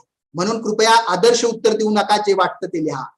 आणि तिसरा प्रश्न आहे, जीवन कौशल्य विकास ही जी सिरीज आहे, या सिरीज मध्ये जे 10 कौशल्य आणि नंतर टाइम मॅनेजमेंट आणि गोल सेटिंग असे 12 गोष्टी आहेत. या जीवन कौशल्य विकास या सिरीज मध्ये आपणास खालीलपैकी कोणतं सत्र ऐकायला किंवा पाहायला आवडेल? यानंतरच जर आपण कार्यक्रम घ्यायचा ठरवला किंवा जर ठरलं या कार्यक्रमाचे अभिप्राय कसे येतात, त्यामधून जर आपलं ठरलंच तर आपल्याला कोणतं सत्र घ्यायला आवडेल किंवा पाहायला आवडेल, त्यासाठी ऑप्शन्स दिले. समस्या निराकरण आणि निर्णय क्षमता, problem solving and decision making. हा कार्यक्रम तुम्हाला आवडेल काय, याच्यावरती तुम्ही टिक मार्क करू शकता. किंवा इमोशनल इंटेलिजन्स, भावनिक बुद्धिमत्ता. किंवा तिसरा ऑप्शन आहे किशोरवयीन मुला मुलींना समजून घेताना. हे जे सत्र आहे, हे सत्र फक्त पालकांसाठी आणि शिक्षकांसाठी आपण घेतो. आणि या सत्राचं जे मॉड्यूल आहे ते डीओपीटी आणि यशदा यांच्या संयुक्त विद्यमानं तयार झालेलं आहे. आणि यावरती मी बरेचसे प्रयोग केलेले आहेत. म्हणजे जे काय महाराष्ट्र राज्यामधल्या ज्या शाळा आहेत, त्या शाळांमध्ये मी काही प्रयोग केलेले आहेत, त्याच्यामधून हे सत्र तयार झालेलं आहे, किशोरवयीन मुला मुलींना समजून घेताना. जिल्हा परिषद बीड आणि शिक्षण विभाग बीड यांच्या वतीनं आपण हा कार्यक्रम किशोरवयीन मुला मुलींना समजून घेताना घेतलेला होता. त्यानंतरचा चौथा आहे प्रभावी संवाद कौशल्य, इफेक्टिव्ह कम्युनिकेशन स्किल. हे सत्र आहे. त्यानंतर ध्येय निश्चिती, गोल सेटिंग. आणि त्यानंतर आहे वेळेचं आणि कामाचं व्यवस्थापन. अशा पद्धतीचे आपण ऑप्शन्स दिले. आपल्याला जे वाटतं त्याच्यावरती आपण टिक मार्क करू शकता. यामधून आपण पाहूया की ऑडियन्सला काय वाटतंय. या ठिकाणी आपण हा ऑडियन्स पोल थांबवणार आहोत. ज्यांना त्यांचं जे काय वोटिंग आहे किंवा त्यांना जे पोलिंग करायचंय त्यांचे उत्तर तुम्ही पटकन देऊ शकता. आपण अर्धा मिनिट थांबूया आणि नंतर हे जे लोक को होस्ट आहेत. सर बोला. ते ऑन नाही आहे, तो ऑडियन्स पण ऑन नाही आहे, त्याला पर्यायाला टिक मार्क होत नाहीये. ओके. मी तेच सांगणार होतो. जी लोक को होस्ट आहेत त्यांना ऑडियन्स पोल देता येणार नाही माझ्यासह. आणि सॉरी, माफ करा, मी सांगायचं विसरलो. कारण तो आपल्यासाठी आहे, आपण आयोजक आहोत आणि मी वक्ता आहे. आपल्यासाठी ऑडियन्स पोल नाही, त्यामुळे ते होणार नाही. मात्र बाकीचे लोक देऊ शकतात. मी ते सांगायचं विसरून गेलो होतो. जवळपास 48% ऑडियन्सनी याची उत्तरं दिलीत. पण तरी काही हरकत नाही, आपण हा एक सॅम्पल सर्वे समजूया. आणि या ठिकाणी मी हा ऑडियन्स पोल थांबवतो. आपण जसे जसे प्रॅक्टिस करतो तसं तसं आपल्या ऑडियन्स पोलची सुद्धा सवय व्हायला लागते. या ठिकाणी मी हा ऑडियन्स पोल थांबवतो आणि याचे उत्तर तुम्हाला दाखवतो. याचा अनालिसिस मी तुम्हाला सांगतोय. कृपया चॅट बॉक्स आपण नंतर यूज करूया. की नेमकं मी हा पहिला फीडबॅक का विचारला होता, त्याचा रिझल्ट तुम्हाला शेअर करतो. त्याच्या पाठीमागचं माझं लॉजिकही सांगतो. कारण असं नको, कारण महाराष्ट्रातलं एज्युकेशन डिपार्टमेंट म्हणजे महाराष्ट्रातले जे क्रीम आहेत, क्रीम एज्युकेशनचे जे काही शिक्षक आहेत ते सारे जण आज जॉईन झालेले आहेत, त्याची मला कल्पना आहे. आणि त्यामुळं नम्रपणे मी सर्वांना सांगू इच्छितो की हा फीडबॅक घेण्याचं कारण काय होतं. पहिल्या प्रश्नामध्ये जाणीवपूर्वक विचारलं होतं, तुम्हाला हा फीडबॅक दिसत असावा. पहिल्या प्रश्नात आजचं ऑनलाईन सत्रातून आपणास काय मिळालं. फक्त 1% ऑडियन्स म्हणतो की आमची करमणूक झाली. खरं पाहायला गेलं तर करमणूक करणं हा आपला विषय नव्हताच. मात्र कधीतरी असं होतं की माझ्या म्हणजे भावनेच्या भरामध्ये माझ्याकडनं करमणूक होऊ शकते. म्हणून हा फीडबॅक माझ्यासाठी होता की करमणूक झाली का. फक्त 1% ऑडियन्स म्हणतोय, काही हरकत नाही. 8% ऑडियन्स म्हणतो की एनलाइटनमेंट झालंय, उद्बोधन झालंय. एनलाइटनमेंट म्हणजे काय की हे सारं आमच्या आतमध्ये होतच, आम्हाला हे सारं माहिती होतं, आम्ही ऐकलं होतं, परंतु आता मात्र असं क्लिक झालं. म्हणजे आपण जे म्हणतो ना, इथे काय इफेक्ट होणं, आम्हाला क्लिक झालं की अरे हे असं असतं का. आणि म्हणून हा प्रश्न विचारला होता, ते पर्याय दिला होता. 8% ऑडियन्स म्हणतोय की एनलाइटनमेंट झालंय. त्यानंतर 15% ऑडियन्स म्हणतोय की आम्हाला नॉलेज मिळालंय, ज्ञान मिळालंय. 15% ऑडियन्स म्हणतोय ओके. 32% ऑडियन्स म्हणतोय की आम्हाला मोटिवेशन मिळालंय, प्रेरणा मिळाली आम्हाला. काही हरकत नाही, कोरोनाच्या काळामध्ये मोटिवेशन मिळणं हे सुद्धा आमचं एक ध्येय होतच. आणि 44% ऑडियन्स म्हणतोय की या सर्व बाबी काही ना काही प्रमाणात मिळाल्या, असं 44% ऑडियन्स म्हणतोय. ओके, हा जो फीडबॅक आहे तो फीडबॅक मी कार्यक्रम घेतलाय. खरं पाहायला गेलं तर ही कोरोनाची खूप मोठी संधी आहे. या जर हा कार्यक्रम आपण समोरासमोर जरी घेतला असता तरी जवळपास एवढ्या 700 लोकांचे फीडबॅक मिळण्यासाठी आणि ते कलेक्ट करण्यासाठी आम्हाला खूप वेळ लागला असता.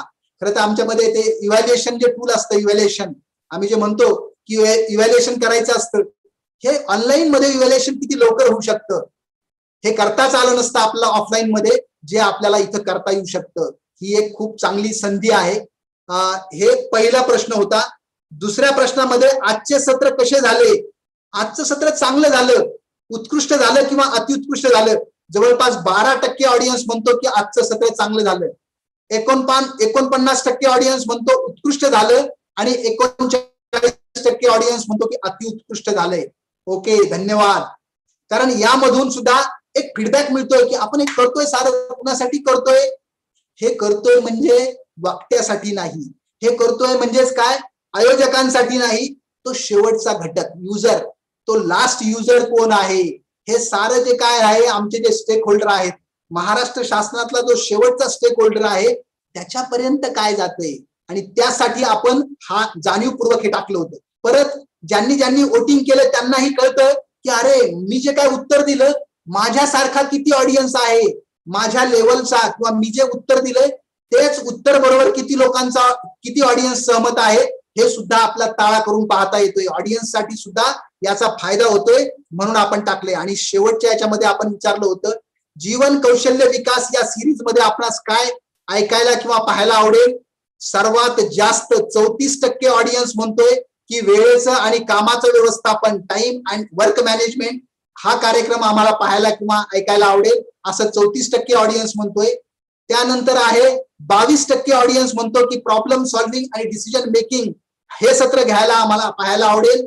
त्यानंतर 15% ऑडियन्स म्हणतो की ध्येय निश्चिती, गोल सेटिंग यावरती आम्हाला पाहायला आवडेल. त्यानंतर 11% ऑडियन्स म्हणतो की इफेक्टिव्ह कम्युनिकेशन स्किल यावरती आम्हाला पाहायला आवडेल. 10% ऑडियन्स म्हणतो की किशोरवयीन मुला मुलींना समजून घेताना, आणि 8% ऑडियन्स आहे इमोशनल इंटेलिजन्स. हे जाणीवपूर्वक माझ्यासाठी होतं की लोकांना काय आवडतं, लोकांना कुठला विषय आवडतो हे आपल्याला समजावं, यासाठी मी हे जाणीवपूर्वक टाकलं होतं. आणि हे सुद्धा हा फीडबॅक तुम्ही दिलाय. या ठिकाणी मी हा फीडबॅक सुद्धा थांबवतो आणि परत एकदा सर्वांचे आभार मानतो की हा जो कार्यक्रम आहे, हा कार्यक्रम आपण सुट्टीच्या दिवशी एवढ्या मोठ्या प्रमाणात आपण या ठिकाणी हा कार्यक्रमाला जॉईन झालात, युट्यूब वरती जॉईन आहात. त्यासोबतच खरं तर महाराष्ट्र शासन आणि महाराष्ट्र शासनातला शिक्षण विभागाने मला हा कार्यक्रम घेण्याची परवानगी दिली, संधी दिली, आणि हा कार्यक्रम कसा घ्यावा यासाठी मी काही सजेशन्स दिले होते. आणि ते सुद्धा म्हणजे मी नम्र परत एकदा माफी मागतो की हे सारं करण्याच्या पाठीमागचा माझा हेतू जो होता तो सरळ होता. त्यासाठी आपण हे सारं केलंय. माननीय आदरणीय दिनकर टेमकर साहेब यांचा मी खूप ऋणी आहे. त्यांनी जर मला हे संधी दिली नसती तर मला हे घेताच आलं नसतं. सर्वांचे आभार मानतो आणि सर्व ऑडियन्सला एक विनंती करतो की मी सुट्टीच्या दिवशी महाराष्ट्रातल्या सर्व शाळांसाठी, जिल्हा परिषदांसाठी, जे काय गट शिक्षणाधिकारी कार्यालय आहेत त्यांच्यासाठी मी उपलब्ध आहे. हे जर सत्र जर खरंच काही उपयुक्त असतील तर कृपया आपण मला संधी देऊ शकता. परत नम्रपणे सांगतो की यामध्ये कुठलाही व्यावसायिक दृष्टिकोन नाही. या ठिकाणी हे सत्र माझ्या बाजूने मी थांबवतो आणि आता मात्र मी पुढील सूत्र आपल्या आयोजकांकडे सोपवतो. आणि मी हे सारं करत असताना चॅट बॉक्स मध्ये सुद्धा एकदा चेक करतोय की काय प्रश्न आहेत, आणि ते प्रश्नही मी घेणार आहे. पुढील सूत्र सरांकडे. धन्यवाद. धन्यवाद सर, खूप खूप धन्यवाद. यानंतर माननीय दिनकरजी टेमकर साहेब, माननीय संचालक, राज्य शैक्षणिक संशोधन व प्रशिक्षण परिषद महाराष्ट्र पुणे, यांना आपले विचार व्यक्त करण्यासाठी या ठिकाणी मी आमंत्रित करतो. माननीय दिनकरजी टेमकर साहेब. सर्वांना नमस्कार. आजच्या आपल्या सत्राचे जे वक्ते होते मगर सर, त्यांनी आपल्याला खूप चांगलं मार्गदर्शन केलं. काही नवीन बाबी सुद्धा आपल्याला त्यांच्या याच्यातून कळले आपल्या, आणि त्यांनी पूर्व चाचणी घेतली. सत्राच्या शेवटी सुद्धा आपला विचार ऐकला त्यांनी. खर तर या पॅन्डेमिकच्या सिच्युएशन मध्ये सगळेच आपण बरेचसे विद्यार्थी, पालक सुद्धा तणावात आहेत, आणि अशा वेळेस आपल्याला सर्वांना काही याची मानसिक स्वास्थ्याची गरज आहे. आणि मगर सरांचा मला एकदा फोन आला होता. ते म्हणले, मी तयार आहेस, काहीतरी मला एकदा संधी द्या. आणि योगायोगाने त्यांना आम्हाला संधी देता आली आणि त्या संधीचं त्यांनी सोनं केलं आणि एक चांगल्या प्रकारचा आपल्याला आज व्याख्यानाचा लाभ घेता आला. खरं तर आपण पाहतो नेहमी का बऱ्याच वेळा काय होतं का 10वी किंवा 12वी झाल्यानंतर विद्यार्थ्याची स्वतःची जी आवड असते ती बऱ्याच वेळा स्वतःला कळत नाही. आपली आवड काय आहे, आपल्याला कुठं आपल्यात क्षमता काय आहे आणि मग बऱ्याच वेळा पालक त्यांची क्षमता न पाहता आपल्या इच्छा आकांक्षा त्याच्यावरती लादतात आणि त्याला सांगतात, जा तू सायन्सला जा, तू आर्ट्सला जा, तू कॉमर्सला जा. त्याची इच्छा वेगळी असते कदाचित.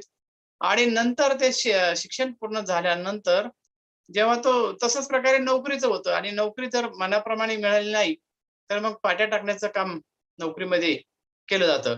त्यासाठी आपल्यामधील क्षमता आपण ओळखल्या पाहिजे वेळीच. आपल्यामध्ये असणाऱ्या ज्या आवड आहे ती ओळखली पाहिजे आणि ते आपल्याला करता आलं पाहिजे काम.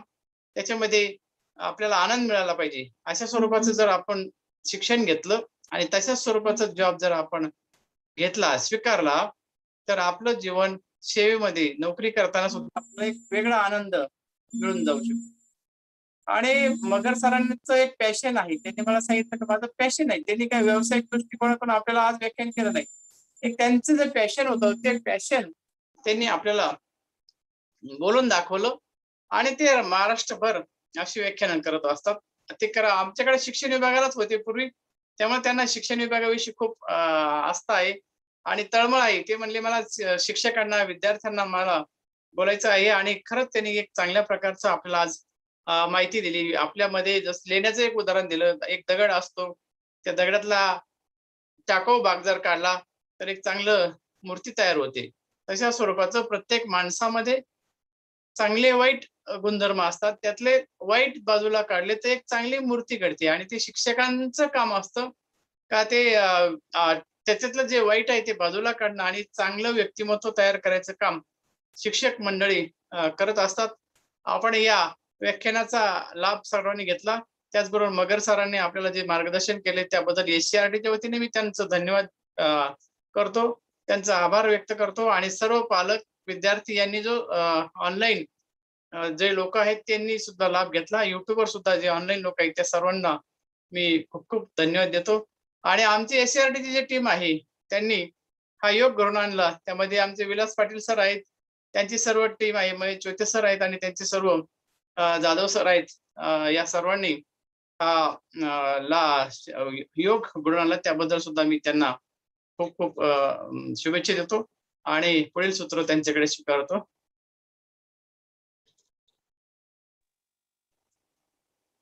हा, मगर साहेब बोलणार आहेत का काही? सर, चॅट बॉक्स मध्ये काही आहे का? प्रश्न असतील तर ते घेऊया आपण. आपण एक मिनिट. हा, मीच पाहतो सर. चॅट बॉक्स मध्ये विचारतायत, व्यक्तिमत्व विकास यावर मार्गदर्शन कराल का? यस, व्यक्तिमत्व विकास याच्यावरती मार्गदर्शन करतो मी आणि करेल. एक मिनिट. आणखीन काही प्रश्न आहेत का ते पाहतो. ओके ओके, खूप छान मार्ग. ओके ओके ओके ओके, माझा कॉन्टॅक्ट नंबर दिलेला आहे त्याच्यामध्ये. ओके ओके ओके, प्रश्न पाहतो मी. सुंदर विश्लेषण. बर बर बर, okay okay okay, thank you thank you. प्रशिक्षण हा व्यक्तिमत्व विकासावरती घेता येईल. ओके सर, काही जास्त तरी काही प्रश्न दिसत नाही. सर्व प्रश्नांची उत्तर मिळालेली आहेत सर, त्याच्यामुळे चॅट बॉक्स मध्ये जास्त प्रश्न नसणारच आहेत. तरी हेल्थ इंडिकेटर, हा ओके, हेल्थ इंडिकेटर वरती ते बोललेत. Okay okay okay okay okay, छान माहिती. 2च मिनिटं सर, थोडासा वेळ घेतो. ओके ओके ओके ओके,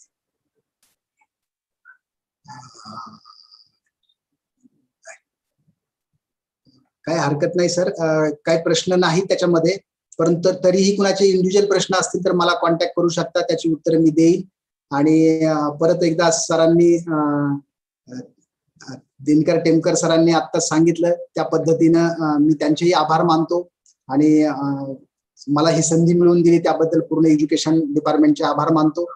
जे काही सॉफ्ट स्किल मधले जे बाकीचे जे 8 ते 10 स्किल जे आहेत तेही घेण्यासाठी आपल्याकडे जसे जसे मार्गदर्शक किंवा वक्ते उपलब्ध असतात अधूनमधून हे जे 10 स्किल आहेत, हे 10 स्किल आपण महाराष्ट्रातल्या शिक्षकांपर्यंत पोहोचूया. आपण मला संधी जर दिली तर मी हे 8 ते 10 स्किल त्यांच्यापर्यंत अशाच पद्धतीनं, आज ज्या पद्धतीनं घेतलंय त्याच पद्धतीनं ते घेईल. आपण मला कधीही सांगू शकता. नव्हे, मला खरं तर आनंदच होईल आणि मी स्वतःला खूप भाग्यवान समजेल. या ठिकाणी परत एकदा सर्वांचे आभार मानतो आणि मी माझ्या बाजूने थांबतो. धन्यवाद. जीवन कौशल्य विकास, स्वतःमधील क्षमता ओळखूया या विषयावर माननीय श्री संजय मगर साहेब, प्रशासकीय अधिकारी, विलासराव देशमुख शासकीय वैद्यकीय विज्ञान संस्था लातूर यांनी अतिशय उत्कृष्टपणे मार्गदर्शन करून आपल्या सर्वांना स्वच्छ जाणीव करून दिली. त्याबद्दल राज्य शैक्षणिक संशोधन व प्रशिक्षण परिषद महाराष्ट्र पुणे यांच्या वतीने मी मगर साहेबांचे तसेच आजच्या या कार्यक्रमासाठी उपस्थित सर्व मान्यवरांचे, शिक्षक, पालक, विद्यार्थी या सर्वांचे मनपूर्वक आभार व्यक्त करून माननीय संचालक